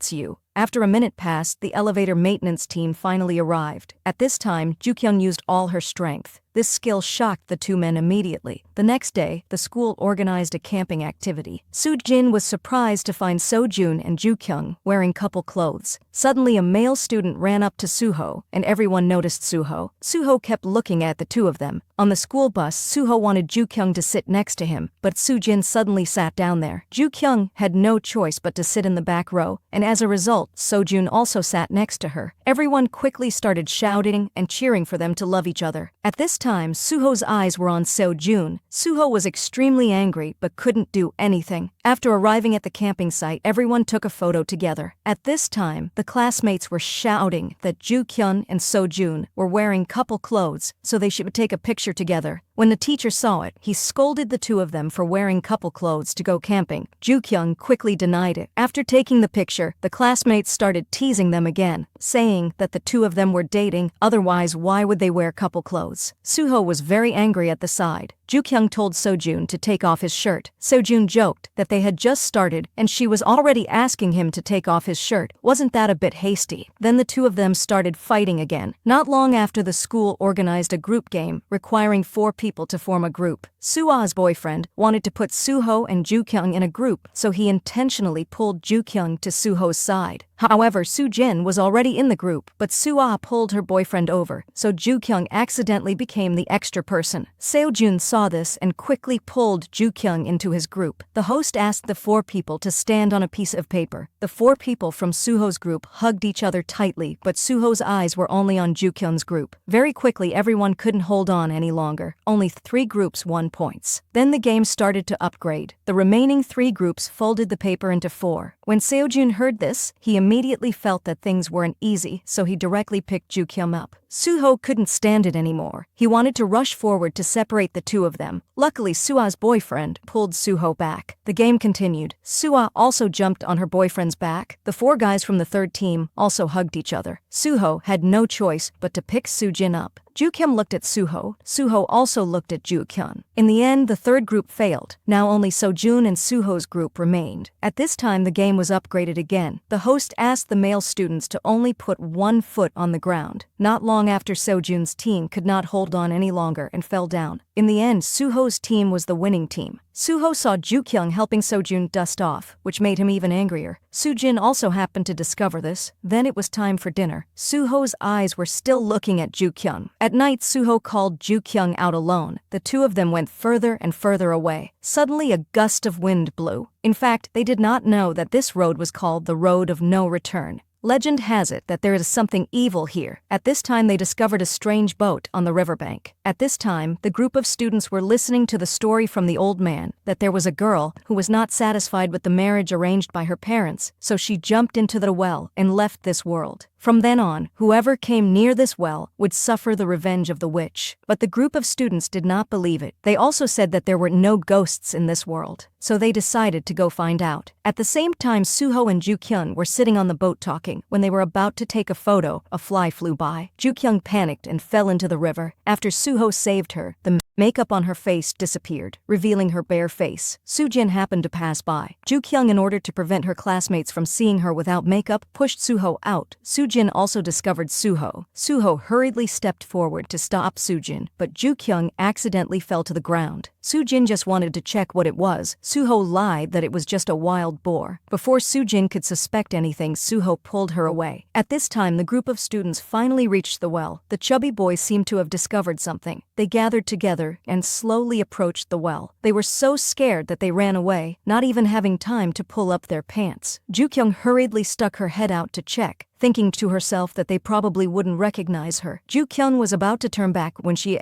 accidentally met Sojun, who was looking for her. Suddenly the phone rang. Sojun discovered Joo-kyung. Joo-kyung was so scared that she fell from the tree, and Sojun was so scared that he fainted. Joo-kyung quickly hid in a secluded place and then sat down on a chair to see who had just sent the message. It turned out to be Suho asking where she was. At this time, Suho also received Joo-kyung's message. She told him that she had returned. Suho took out a box from his pocket. Inside was a necklace. It turned out that he wanted to confess to Joo-kyung. He didn't expect this kind of incident to happen. The next day, Joo-kyung woke up very early to put on her makeup again. She was afraid that her classmates would see her without makeup. After a while, the teacher gathered everyone and said that there were 5 hidden treasures nearby. Whoever found them would have them. So all the students started treasure hunting. Joo-kyung stepped forward and told the teacher that she wasn't feeling well. Sojun happened to see her, so he got in the car to find Joo-kyung. He called Joo-kyung several times, but she didn't respond, so he touched her forehead. It turned out that Joo-kyung had a fever, so he quickly got out of the car. A moment later, Sojun brought water and medicine and sat next to Joo-kyung. After Joo-kyung took the medicine, Sojun took off his coat and covered her. Then he put a small bracelet on Joo-kyung. On the other side, Suho couldn't find Joo-kyung, so he was very worried. Sojun saw Suho outside and quickly pulled Joo-kyung's head to his shoulder. After Suho got in the car, he saw the two people being intimate. He saw the bracelet on Joo-kyung's hand again. He was about to go and wake Joo-kyung up, but was stopped by Sojun. Seeing that he was blocked, Suho couldn't stand it anymore. Suho immediately rushed to fight Sojun. Just like that, the two people fought over love. Their classmates also saw them, but thought they were playing. Suho and Sojun fought and argued. In the end, they both lost, but they still didn't want to give up Joo-kyung. At night, the school prepared another party. At this time, the classmates asked Sojun to sing a song, but Sojun didn't want to sing. Joo-kyung asked Sojun if he really wouldn't go. Sojun said that he could go, but she had to agree to his request. Joo-kyung agreed. Then Sojun stepped onto the stage. He started singing. Joo-kyung didn't expect Sojun to sing so well. Normally in her eyes, Sojun was a man who only knew how to use violence. The next day, when Joo-kyung returned to school, she happily sent the photo that she and Suho took yesterday. But Suho waited for a long time but still didn't see the message. Then he asked Joo-kyung why she hadn't sent it yet. Joo-kyung opened her phone to see and found out that she had mistakenly sent the photo to the boy with glasses' cell phone. He was a busybody. If he knew, it meant that the whole school would know. Joo-kyung hurriedly ran to the boy with glasses and found that he hadn't read the message yet, so she just needed to get his phone back and delete the photo. Joo-kyung discovered that the glasses boy's phone was in his pocket, so Joo-kyung ran towards the glasses boy with all her might. While he wasn't paying attention to the phone, Joo-kyung snatched it and ran back to class. But the phone needed a fingerprint password to unlock, and just as she was about to go find the glasses boy, the teacher came. Fortunately, the glasses boy didn't notice during class, but Joo-kyung was very worried. After 2 classes, the glasses boy fell asleep, so Joo-kyung quickly lifted his finger and successfully unlocked it. Just as she was about to delete the photo, the glasses boy woke up. He asked Joo-kyung why she took his phone. Sojun suddenly appeared and took the phone. Seeing the photo of Joo-kyung and Soo-ho together, Sojun was stunned for a moment. Joo-kyung immediately snatched the phone and successfully deleted the photo. Sojun looked at Soo-ho with a very unhappy expression. The next day, Joo-kyung and Soo-ho met. Joo-kyung disguised herself very carefully because being in love while still in school was too stressful. She once thought about being crushed by all the girls in school, so she had to be careful. She always chose the farthest place from school to date. Even when eating, she would choose the most hidden restaurant. The 2 of them even ordered a couple's meal, but ended up with only 1 set of utensils. They looked at the people at the next table. Only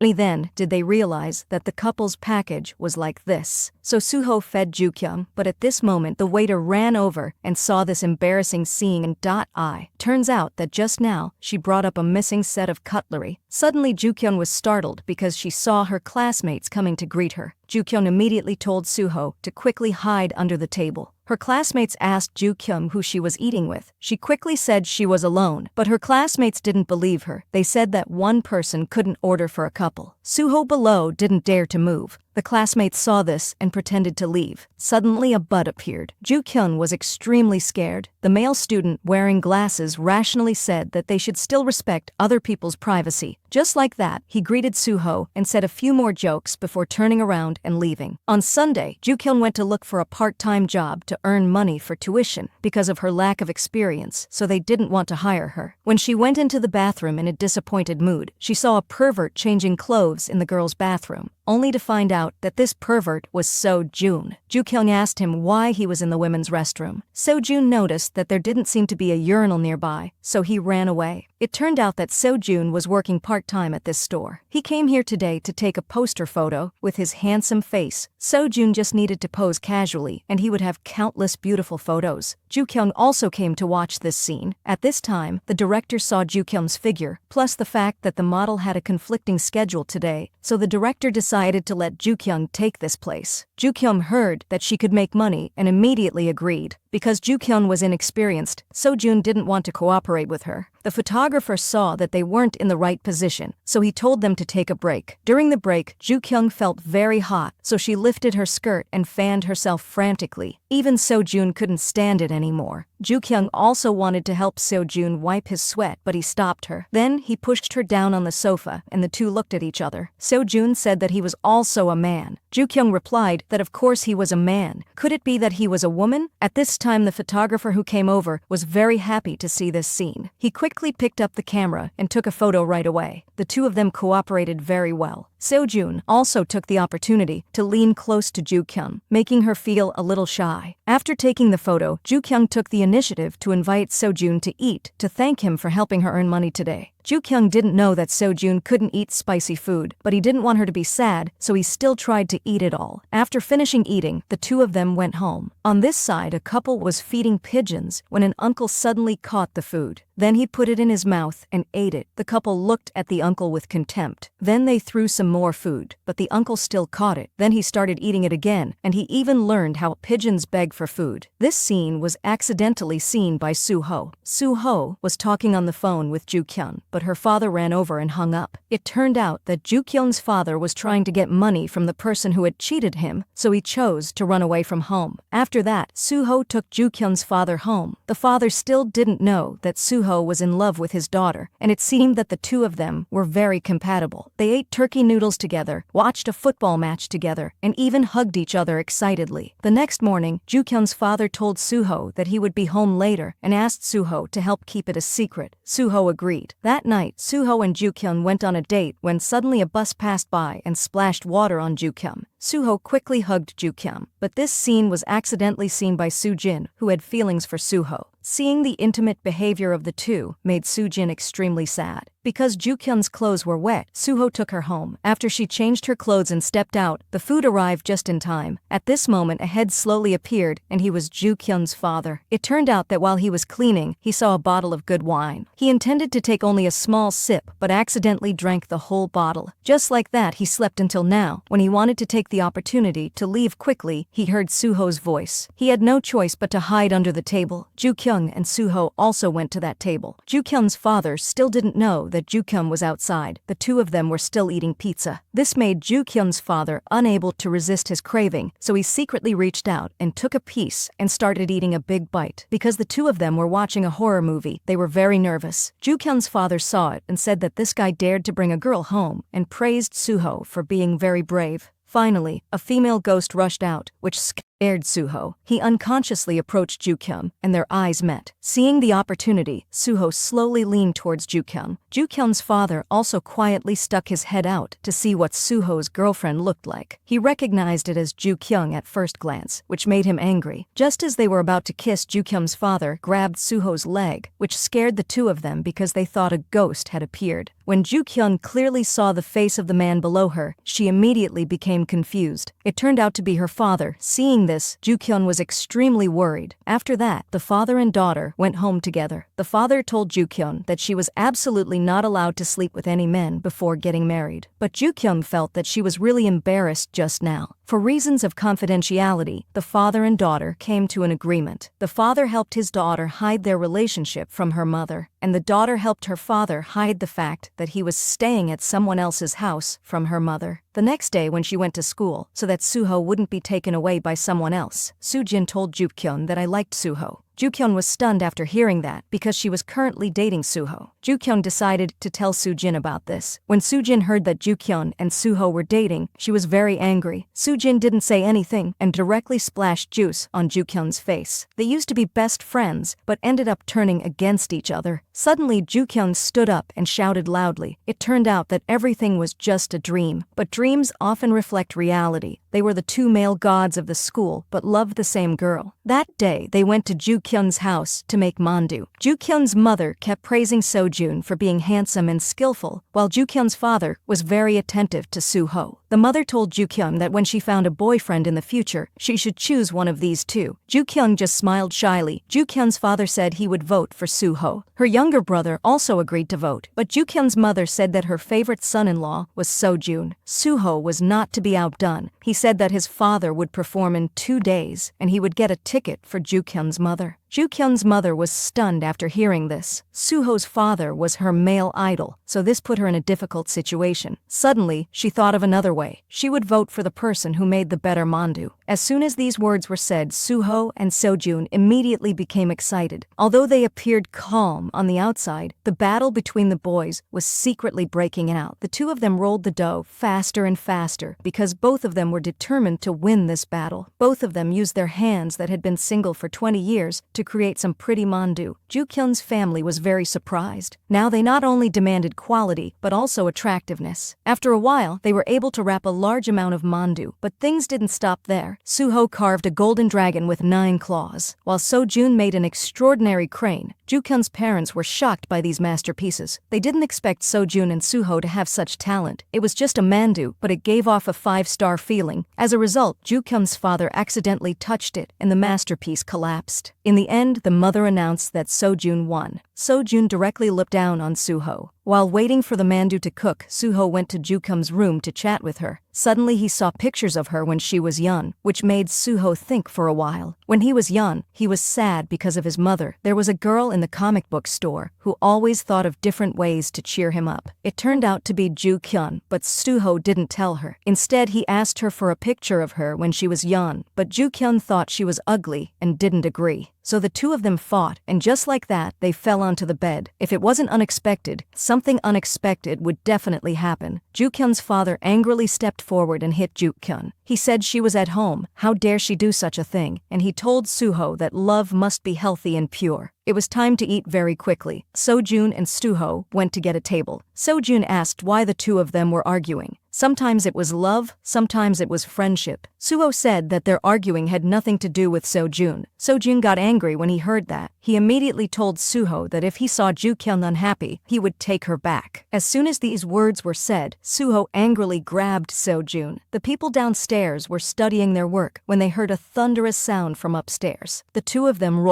rolled down the stairs. Not paying attention to their surroundings, they continued to fight. Ju-kyung's family was stunned and suddenly realized something was wrong. It turned out that Ju-kyung's parents were witnessing it. They finally used the Ju-kyung family's traditional method of reconciliation. That was to cut each other's toenails at the same time and say I love you. After the two of them walked out of the house, what they had just done made them feel disgusted. After kicking the air, the two of them looked at each other again. Then they ran away in disgust. The next day, while Suho was waiting for the bus, he suddenly saw that his dead friend's song had been stolen. On the other side, Sojun, who was working as a part-time model, also discovered that the three of them used to be close friends. For many reasons, Seyun's death and some misunderstandings caused the two to turn their backs on each other. At this time, they desperately ran to the recording company to ask for an explanation. When they crossed the street, a car was rushing towards them, and due to carelessness, both of them were hit by the car. After hearing the news of their accident, Ju-kyung immediately ran to the hospital, but she didn't know who was lying on the bed. She burst into tears as soon as she arrived, and when she saw Suho pushing the door open, Ju-kyung realized that she had mistaken the person. At this time, Sojun also stood up and asked who she was. At this time, Ju-kyung didn't know what to do. She had no choice but to jump into Suho's arms. Sojun asked who he was hugging. Suho lied and said that she was his cousin, but Sojun still had a little bit doubts. In order to not be discovered, Ju-kyung had to wear a piece of cloth on his head while the two were talking. Sojun felt very strange. The conversation between the two was not like that of cousins at all.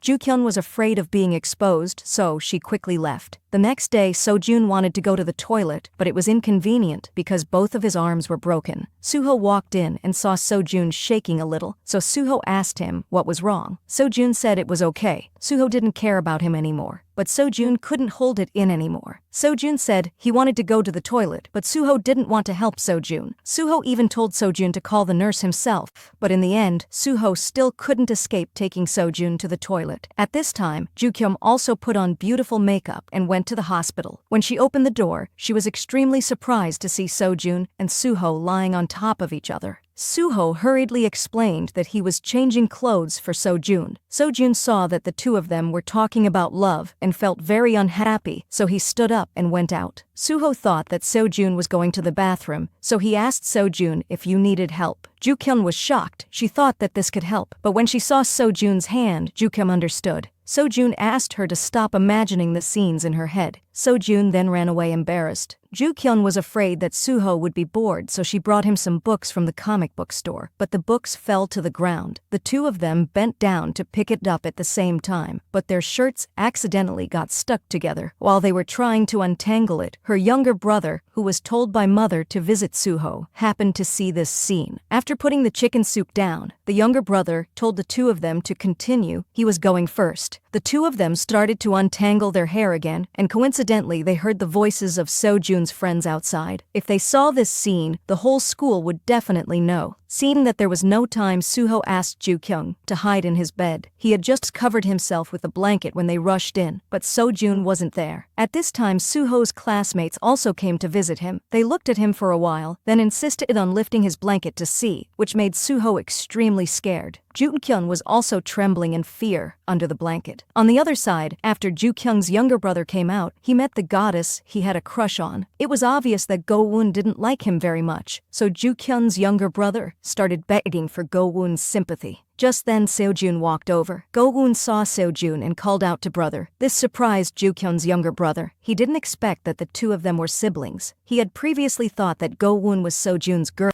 Two of them were siblings. He had previously thought that Go-woon was Sojun's girlfriend, so he used every means to target Sojun. He even stuck Sojun's picture on a punching bag and punched it every day. Ju-kyung's younger brother didn't expect that Sojun would be the one who liked his older sister. Sojun told him to give up on this idea. Sojun said that Go-woon didn't like him at all. but Ju-kyung's younger brother had lost his shame and said that he only liked Go-woon. Before leaving, he said goodbye to Seo-jun, which made Seo-jun extremely angry. Go-woon hung his underwear around the brother's neck and then left. The hospital room was very noisy. They were eating and playing around. This really made Ju-kyung helpless. When they saw Seo-jun return, they rushed over to greet him and started crying bitterly. At this time, the classmates took out their underwear from their pockets, which turned out to be leopard print pants. Then they put them on their heads and praised how beautiful the pants were. The curly-haired guy saw Suho sweating and wiped it for him. Suho said he could wipe it himself. The curly-haired guy immediately asked to wipe Suho's feet. Suddenly, the curly-haired guy noticed that Suho was wearing pink socks. This scared them. The curly-haired guy said Suho's legs were too soft and asked if he liked pink. Seo-jun seemed to understand something. To save the situation, he told these friends to go home quickly, but they said they wanted to stay here for the night out of loyalty. This scared Ju-kyung, and in the end, they were all chased away by Seo-jun. Seo-jun also followed them outside. Ju-kyung saw that everyone had left and immediately stood up. She didn't even have time to put on her shoes before running away. After Seo-jun and Suho were discharged from the hospital, they sat down together on the bench to rest. Suddenly, a cigarette butt was thrown at their feet. At this time, a fat uncle came over, thinking that he was alone. Seo-jun boldly stood up and criticized him. Suddenly, a group of people got out of the car, and Seo-jun immediately felt danger. The fat uncle told Seo-jun to come over to him. Seo-jun was about to leave when Suho stopped him. Suho said to let him handle this matter. Seeing Seo-jun standing up and running away, Suho panicked and wanted to run after him. Luckily, Seo-jun still had a conscience and came back. After a chase, they finally caught up, but Seo-jun and Suho accidentally fell into the manure pit. Just like that, the two of them were covered in chicken feces all over their bodies. The uncles didn't step forward to hit them because they were too stinky. They just mocked the two of them a few sentences and then hurriedly left. Suho blamed Seo-jun for not standing firm. A moment later, the two of them sat on a cart, laughing at each other for looking so pathetic. After Seo-jun followed Suho home, they ate instant noodles together. After eating the noodles, they still weren't full, so they added more rice to the noodles. It tasted delicious. Suddenly, the phone rang and Suho hurriedly answered the phone. Seo-jun said it was his phone. Seo-jun also told Suho that it seemed like Soo-jin liked him, so Ju-kyung didn't want to make their relationship public. Suho also thought about the gift Soo-jin gave him last time. Later, Ju-kyung sent a message. Suho didn't want Seo-jun to hear it, so he went to a secret place. Ju-kyung asked Suho how he was today. Suho told her what happened today. Ju-kyung laughed after listening. She also reminded him to eat more vegetables and fruits. It would help his legs recover faster. Suho felt warm inside after hearing this. Then the two of them exchanged love, and Ju-kyung even sent him a kiss through the screen. Just then, Ju-kyung's younger brother rushed in and told Era to come out and receive something. Ju-kyung asked what it was. It turned out to be a fart. Ju-kyung immediately chased after her younger brother. At this moment, she suddenly remembered that she was wearing pajamas with a cow pattern on her lower body. At this moment, she was really embarrassed. After wishing Suho good night, she quickly hung up the phone. Early the next morning, Ju-kyung was very happy because she could go see her boyfriend today. As soon as she left the house, she saw Suho waiting for her at the door. Then they held hands and went to school. At school, Soo-jin deliberately approached a new transfer student just because she and Ju-kyung used to go to the same school. After Ju-kyung said goodbye to Suho, Soo-jin called Ju-kyung back. Ju-kyung turned around and saw two people walking towards her. She was stunned for a moment, not because the girl in front of her was ugly, but because seeing that girl reminded Ju-kyung of the time when she was bullied before. That girl even stood next to her and took a picture of her. Ju-kyung also considered this girl as her best friend before, but Ju-kyung didn't know why this friend treated her like that. Haemin asked Ju-kyung what her name was. At this moment, Soo-jin revealed a smug expression. Ju-kyung ignored Haemin and pulled Soo-jin away. Looking at the backs of the two people leaving, Haemin wasn't sure if Ju-kyung was her old classmate, but Ju-kyung knew that all of this was intentionally arranged by Soo-jin. Soo-jin wanted Ju-kyung's past to recall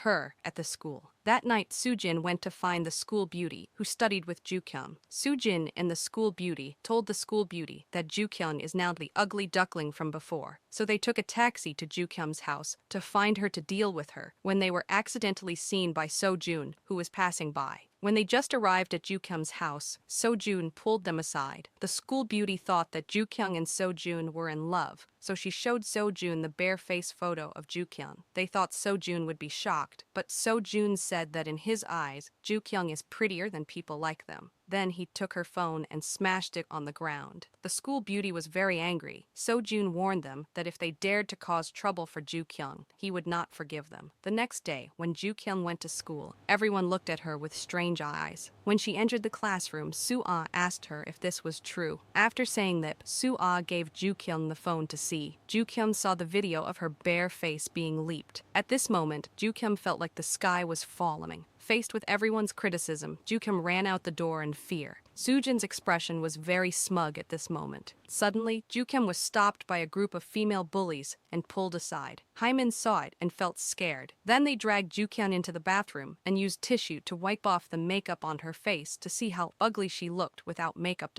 At this time, Suho came in time and stopped them. Ju-kyung couldn't stand this humiliation anymore. She ran away again. Suho chased after her frantically. On the other side, the fat friend also went to Seo-jun and showed him Ju-kyung's previous videos. Seo-jun immediately understood something. Ju-kyung's younger brother heard some classmates talking about his sister, so he couldn't stand it anymore. He rushed forward and started fighting with them, even though he was at a disadvantage. On this side, Seo-jun went to Ju-kyung's old school and looked for the school beauty. He loudly told her to delete the video. The school beauty said that it wasn't her who did it. Seo-jun said that if it wasn't her, then who? The school beauty asked Seo-jun to think about who revealed Ju-kyung's true identity. Seo-jun seemed to understand something. He went back to class and went straight to Soo-jin. In order not to affect their friendship, Seo-jun didn't say it directly in front of the class. Instead, he pulled Soo-jin out and questioned Soo-jin about why she was such a bad person. Seo-jin told her to delete the video immediately. Soo-jin did not deny that she did it. She even said that the whole school had seen the video and it would be useless to delete it. Soo-jin told Soo-jin that she thought the one who was ruined was Ju-kyung. Actually, Soo-jin was ruining herself. The teachers also knew about this. When the homeroom teacher came to class and saw the classmates talking about Ju-kyung, he could not help but reprimand them. The teacher was really disappointed and told the students how they could laugh happily when watching a video of a classmate being hurt. Ju-kyung being hurt was a joke to them. All the students below were silent. Ju-kyung locked herself in her room every day. Her father told her to eat, but Ju-kyung refused to eat. So her father came up with a way, which was to grill meat right in front of Ju-kyung's room. The scent filled the room. This was probably the father's intense love. At school, Go-woon went to find the forum administrator and asked the administrator to let the video be posted. Seo-jun accidentally saw his sister being bullied. He was about to go to the rescue when Ju-kyung's younger brother was one step ahead. He wanted to save the person he loved, but because his body was too weak, he couldn't even match Seo-jun's scream. Seo-jun told everyone to be quiet. Seeing that Ju-kyung's younger brother was very happy, Seo-jun helped his sister stand up. Through the conversation between the two of them, they found out that Go-woon was Seo-jun's younger sister. They were extremely shocked. Seo-jun grabbed the administrator and used his beauty to convince the administrator. He asked her to delete the video. At this time, the homeroom teacher made an appointment to meet Ju-kyung's mother and showed her the video of Ju-kyung being bullied. She couldn't believe that the person in the video was her daughter. At this moment, she finally understood why Ju-kyung wore makeup every day to school. That night, Ju-kyung went to find Soo-jin. Although Ju-kyung didn't expect it to be Soo-jin, Soo-jin was the only one who knew her bare face. When confronting Ju-kyung, Soo-jin admitted that she did it. Soo-jin then went back into the house, leaving Ju-kyung hurt. Ju-kyung was heartbroken and wondering why her best friend hurt her. When Ju-kyung returned home, her mother couldn't help but hug her. Her sister told her that her mother had gone to school, and her mother blamed Ju-kyung for not telling with mother. Why did she suffer like this alone? Ju-kyung said that she was afraid that her mother would worry, so she didn't say anything. The mother decided to take Ju-kyung for plastic surgery, but the doctor said that this facial plastic surgery would cost hundreds of millions. Ju-kyung's mother said that as long as my daughter became a goddess, any amount of money would be fine.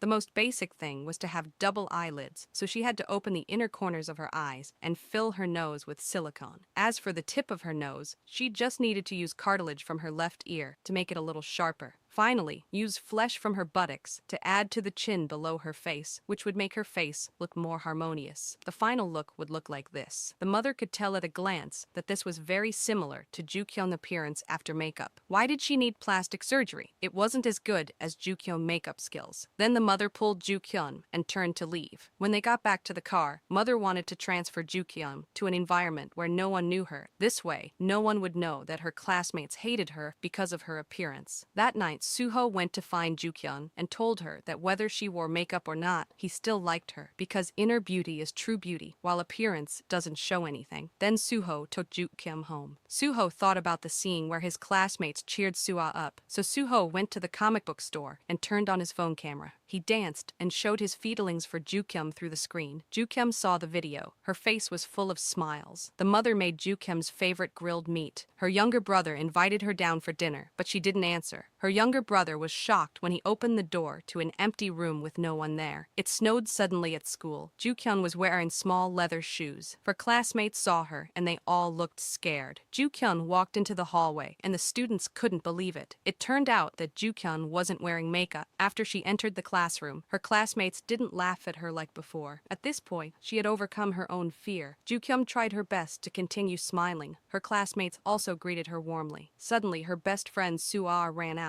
Jukyun saw this and quickly chased after Suha. Suddenly, Jukyun saw the girls bullying her. Because of what happened before, so Jukyun was so scared that she hid in the bathroom. As a result, those girls also went in there. They even thought that an ugly girl like Jukyun wasn't worthy of Suho. All the harsh words flooded her mind. Jukyun only dared to go out when they left. She suddenly felt why she should be afraid of them, so she angrily ran out to call them back, and even told them to take back the bad words they had just said. As soon as these words were said, the bad friends just laughed. They wondered where Jukyun got the courage from. Jukyun proudly said that she was dating Suho. He was her boyfriend. Jukyun also said that Suho was not the type of person who only cared about appearances. No matter what she became, Suho would still like her. Jukyun also said that if she ever heard them talking about her and Suho again in the future, she would directly teach them a lesson. The classmates all praised Jukyun for being so amazing. Suho also laughed when he heard this, after saying that Jukyun angrily pushed them away, only to see Suho walking towards her. Under everyone's eyes, he directly kissed Jukyun on the forehead. This action shocked everyone. Then he hugged Jukyun and stroked her hair. This news can be said to have shocked the whole school. The real top student really fell in love with an ugly girl. The two held hands and returned to class. The classmates were shocked. Suha didn't know why, but seemed very angry. All of Sujin's plans still couldn't separate the two of them. After school, Sujin went to find Jukyun again. Sujin asked if Jukyun's appearance was intentional to gain sympathy. Before Sujin could finish speaking, Suha directly rushed in. Suha picked up the things and threw them at Sujin. Suha said that Sujin had really disappointed her. It turned out that Suha already knew that the person who posted the video was Sujin. That day after Sojin pulled Sujin out, Suha also followed, and she heard all their conversations. Suha thought Sujin was just thinking too immaturely. When Jukyun arrived, Sujin would definitely apologize, but the result was that what Sujin had just said to Jukyun was clearly heard by Suha. Suha was really disappointed, then ran away angrily. Seeing this, Jukyun hurriedly chased Suha out. Jukyun caught up with Suha on the basketball court and hugged her. Jukyun said that it was my fault for not telling you because I was afraid of losing a friend like you. But what made Suha angry was why when they were having so much fun together, Jukyun only told Sujin everything. Meanwhile, Jukyun didn't say anything to her. Jukyun kept saying sorry. At this time, the misunderstanding between the two was finally resolved. They hugged each other tightly. Everyone around looked at them stupidly. After school, the two of them went to buy big chicken thighs on the roadside and suddenly saw the beauty girl bullying Haimin. At this moment, Jukyun couldn't stand it anymore. She was about to start a big fight with them. Suha stood by not knowing what Jukyun was going to do. Jukyun faced the beauty girl who had bullied her, and she decided not to stand it anymore. She threw a sausage at the beauty girl, which made the beauty girl very angry. Jukyun, Suha, and Haimin started to fight. Although the group of three Jukyun had no fighting experience, their resentment made them full of strength. At first, the three of them seemed to have the upper hand, but after a while, the situation gradually became balanced. They rushed to pull each other's hair, and suddenly, the beauty girl's accomplice arrived. Just as he was about to hit Haijin, Sojun's best friend appeared. He directly used his height of 1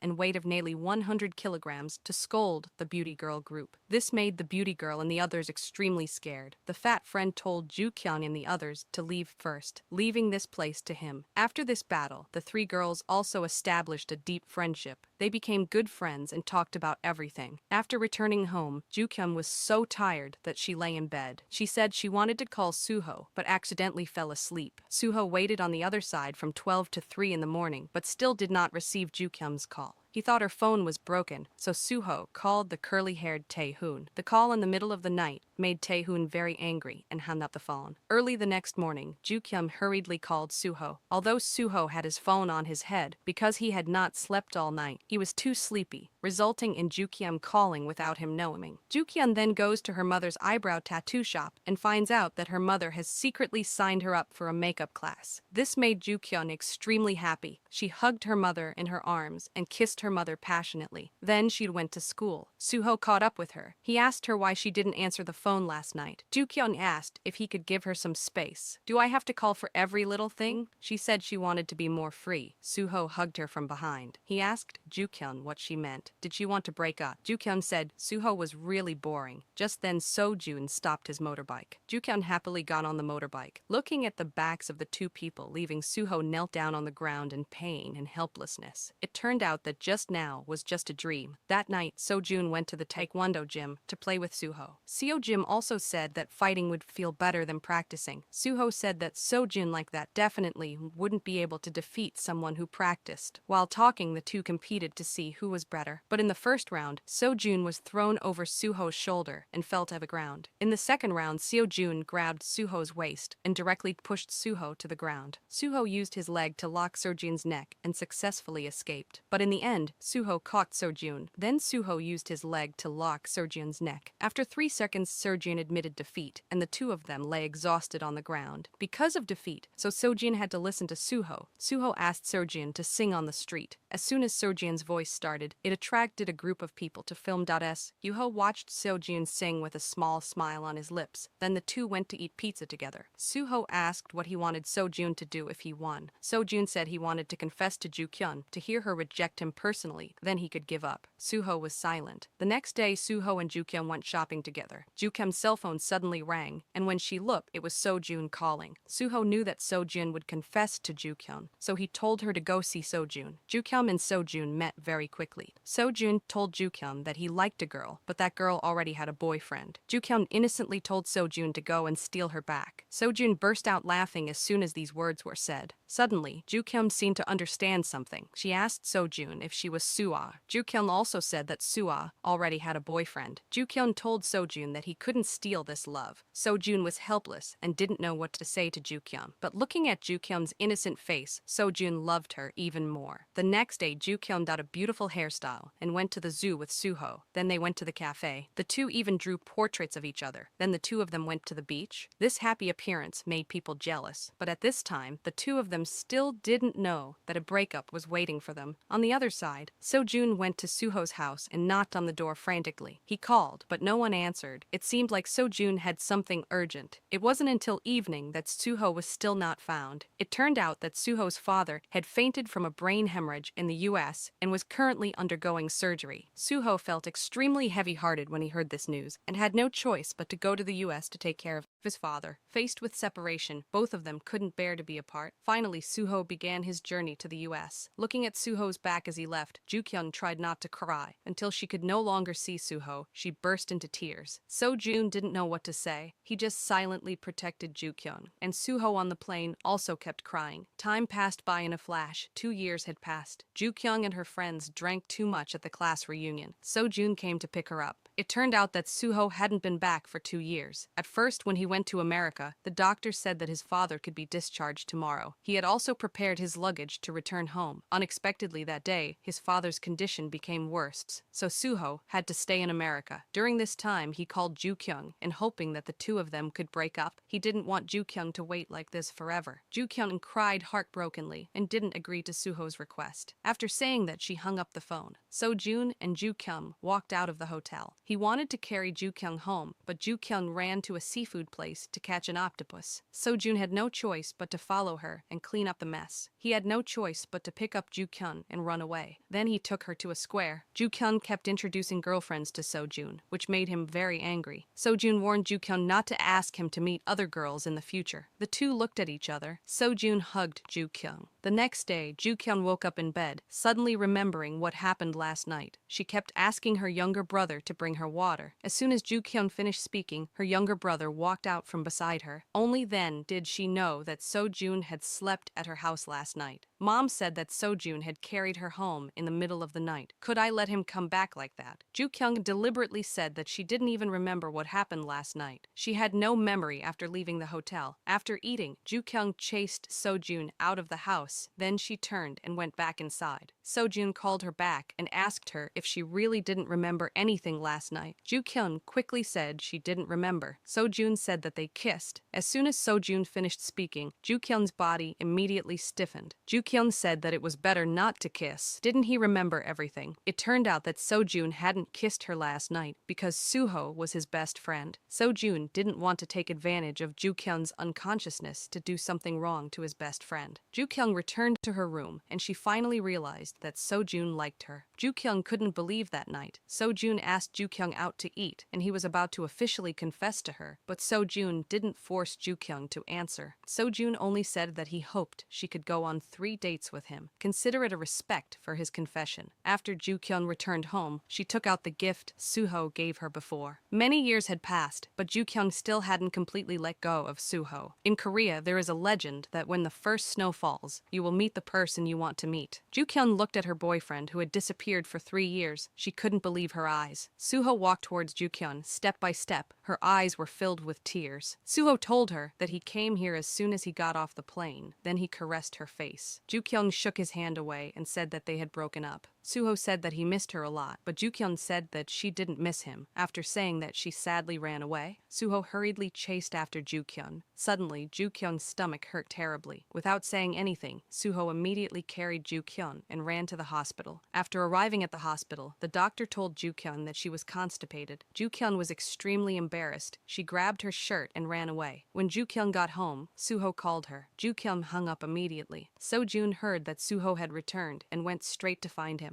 Suho told Sojun about what he had just met Ju-kyung. Actually, Sojun knew everything. He had just met Ju-kyung when they were having dinner together that day. Ju-kyung cried like a child. Sojun knew that Ju-kyung had never forgotten Suho. The next day, when Ju-kyung was getting ready for work, Suho was waiting for her at the door, like when they were in school. He even pretended to say that it was a coincidence that he met her here. Ju-kyung ignored him and turned to leave, but Suho kept following her. In the end, she couldn't stand him talking too much, so she turned around and ran away. Ju-kyung called a taxi and left. When she arrived at her part-time job, she saw Suho sitting there. Ju-kyung asked how he knew where she worked. Suho said he didn't know. He just wanted to get his hair done. During this time, Suho asked Ju-kyung to serve him tea and water. Seeing Ju-kyung standing still, the boss told her to hurry up. Suho's hair was done very quickly, but Ju-kyung still hadn't left work. After that, Suho wanted to restore his original appearance, and finally, it was time for Ju-kyung to get off work. Ju-kyung changed her clothes and prepared to go home. When she returned, she found that Suho had disappeared. She then complained a few words. After going out, she saw Sojun waiting at the door. He also said that they had 3 more dates.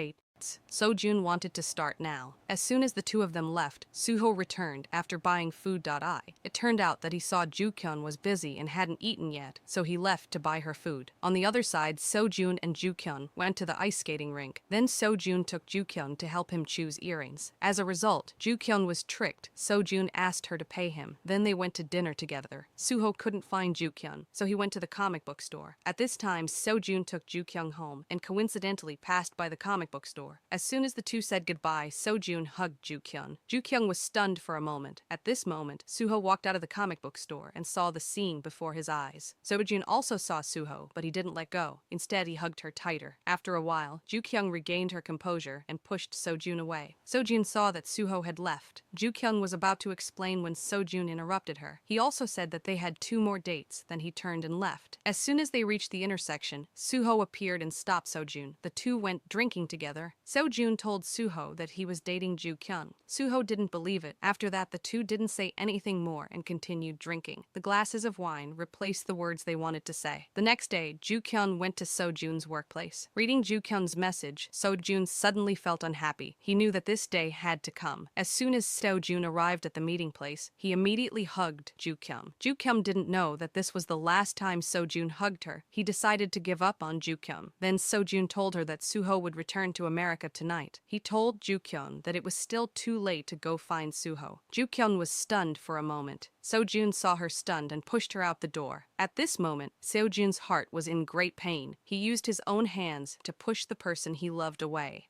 Finally, he reached a place where no one could see. He wanted to climb to the rooftop, but halfway up, he couldn't stop crying anymore. So June thought about the past 3 years with Joo-kyung. He was the one who organized Joo-kyung's birthday, the one who took Joo-kyung to the college entrance exam. He was also the one who took Joo-kyung to take graduation photos. Every important moment in Joo-kyung's life was accompanied by So-jun. But the 3 years he accompanied her were still not as good as Suho. So-jun cried so heartbreakingly, crying unwillingly. Joo-kyung on the other side was running madly towards Suho. She had lost Suho for 3 years, so she didn't want to miss it anymore. At this time, Suho was packing his clothes. After Joo-kyung arrived, she knocked on the door repeatedly, but no one opened the door. She was so worried that she burst into tears. She kept criticizing Suho for leaving without saying goodbye. At that moment, the door opened. Joo-kyung didn't say anything, but rushed over and hugged Suho. She kept begging him to stop. She saw Suho's luggage. This made Joo-kyung cry even harder. Suho told her that he wouldn't leave. Joo-kyung thought he was lying. Suho said he was just packing his clothes. Joo-kyung finally understood why So-jun told her that Suho was leaving. So-jun did this to make things to help the two back together. Joo-kyung ran out with an embarrassed face when she found out. Suho also hurriedly chased after Joo-kyung and grabbed her hand. Then he took Joo-kyung home. The two talked a lot in the car. Their relationship returned to its previous state and even became more intimate. The next day, Joo-kyung went to find So-jun and told him that she was sorry, but So-jun told Joo-kyung that he confessed to her only for himself, because after being rejected, he could focus on other things. Joo-kyung knew he was pretending not to care, but the thing called love was always selfish and indistinguishable. That day, while Joo-kyung was working, she was bullied by someone. At this moment, someone appeared and took down the bully. It turned out that Soo-jin had returned. Joo-kyung looked at her, but didn't know what to say. Then the two went to the bookstore. It turned out that Soo-jin had dropped out of school because of that video. Then she followed her mother to her aunt's house abroad. Soo-jin's parents also divorced, and she apologized to Joo-kyung for what happened at that time. Soo-jin said that she regretted what she had done. But Joo-kyung did not blame Soo-jin, and Joo-kyung still considered Soo-jin her best friend. At this time, the two of them also made up. The next day, Joo-kyung made another mistake. This time, she was scolded by her superior. That day, Joo-kyung invited Suho to eat hot pot. As soon as Suho entered the door, the girls next to them were all crazy about handsome men. After Joo-kyung found out, she immediately called Suho honey and asked him why he had just arrived. Did he know that she had been waiting for a long time? She also asked Suho if he had eaten yet. This unexpected incident made Suho very confused. Suho looked behind him to understand what was happening. Then he wiped the corner of Joo-kyung's mouth, making the girls behind very jealous. So-jun's debut day is coming soon, but no matter what, he can't be happy. A girl complimented So-jun on how handsome he is, and the female fans would definitely like him. But So-jun didn't care about those words. The other girl kept using fake compliments. So-jun looked so disgusted that he couldn't speak. That night, Joo-kyung asked Soo-ah to go with her to pick out clothes. Joo-kyung wanted to pick out a really nice outfit to celebrate her sister's wedding. Suddenly, Soo-ah saw her boyfriend's post. The background of the photo was in a bar, but he lied to her that he was at a restaurant. Soo-ah angrily called her boyfriend and found out that Suho was there too. This made Joo-kyung and Soo-ah very angry, so they decided to go to the bar to find out what the other two were doing there. When Joo-kyung and Soo-ah arrived, Soo-ah grabbed her boyfriend and asked him why he was there. Soo-ah thought her boyfriend and Suho went to the bar to have an affair, but her boyfriend said that the sauna they went to was really good. Suho was so drunk that he didn't know anything. Soo-ah's boyfriend said that when he just entered the sauna, Suho was already drunk. Then Joo-kyung took Suho home. Finally, she put him on the bed. Suho asked who Joo-kyung was and why she was in his house. She said she was Joo-kyung, and Suho drunkenly said that his girlfriend was also named Joo-kyung and that his girlfriend was very beautiful. Joo-kyung smiled brightly and teased Suho. She joked that after Suho broke up with his girlfriend, would he want to date her? Suho was annoyed and said that he was Joo-kyung's man. Joo-kyung smiled happily. She stood up and was about to go home when Suho pulled her back. Joo-kyung had no choice but to lie in Suho's arms. After a while, both of them fell asleep. When they slept until midnight, Joo-kyung suddenly woke up. She saw a man lying next to her, and she panicked and fell under the bed. Joo-kyung looked at the clock. It was 3 a.m., so she hurriedly left, but Suho stopped her. He told her not to go, and then the two of them spent a happy night together. The next day, Suho woke up early to make breakfast. Joo-kyung said that she didn't know how to do anything. It seemed like he would have to cook for her for the rest of his life. Ju-kyun smiled happily. A week later, Ju-kyun's sister's wedding finally came, and the groom was unexpectedly Ju-kyun's homeroom teacher. Ju-kyun went to the lobby to find Suho. Suho also changed his usual appearance to a more mature hairstyle. The classmates also came to the wedding. At this time, Sujin also arrived. Although they hadn't seen each other for many years, Suah forgave Sujin. Everyone talked about their past. Ju-kyun's older sister was about to try on her wedding ring, but she couldn't take it off. The father and daughter were about to take off the ring together, but accidentally dropped it under the table. So Ju-kyun's older sister had to bend down to get the ring, but because her arms were too short, she stuck her head in. Unexpectedly, after getting the ring, she couldn't pull her head out. They could only let the groom go out first to greet the guests, while Ju-kyun's father and mother were pulling Ju-kyun's older sister's head out. But no matter what they tried, they still couldn't pull it out. Seeing that the wedding ceremony was about to begin, Ju-kyun's older sister panicked and not knowing what to do. A moment after the wedding ceremony started, Ju-kyun's older sister walked in with the groom, and what surprised everyone was that the bride appeared with a large necklace around her neck. Everyone clapped their hands in congratulations, even though it didn't hinder the couple's happiness. The principal acted as a witness. After saying a few words, Ju-kyun's sister shouted that Han Jin-woo was her man. At this moment, everyone applauded. Next, the students all went on stage to perform. Ju-kyun's sister was not to be outdone and also joined in the performance. Because Ukyun's sister was too happy, so she accidentally slipped and fell, but she still stood up and continued dancing. The atmosphere at the wedding was extremely lively, so the principal also joined in. Just like that, the wedding was bustling and bustling, a perfect ending. A month after Sojun's debut date finally arrived. Although there were many makeup artists, Sojun asked Ju-kyung to personally do his makeup. Sojun asked her to do whatever he wanted. Sojun looked at Ju-kyung. He wished time would stop here. For Sojun, Ju-kyung was still the person he always kept in his heart. Tonight was Sojun's first debut. Ju-kyung and Suho also came to watch. In the music of the theater, the performance officially began. The sky was purple, the cold wind became even colder. This song by Sojun was actually written by Suho for him. Seeing Sojun on stage made Suho remember the time they spent with Seiyeon. Suho's tears kept flowing. At this moment, the friendship of the three of them had truly reconnected. Finally, Suho and Ju-kyun were happy together. The movie ended here. Thank you everyone for watching. Goodbye, and see you again in the next videos.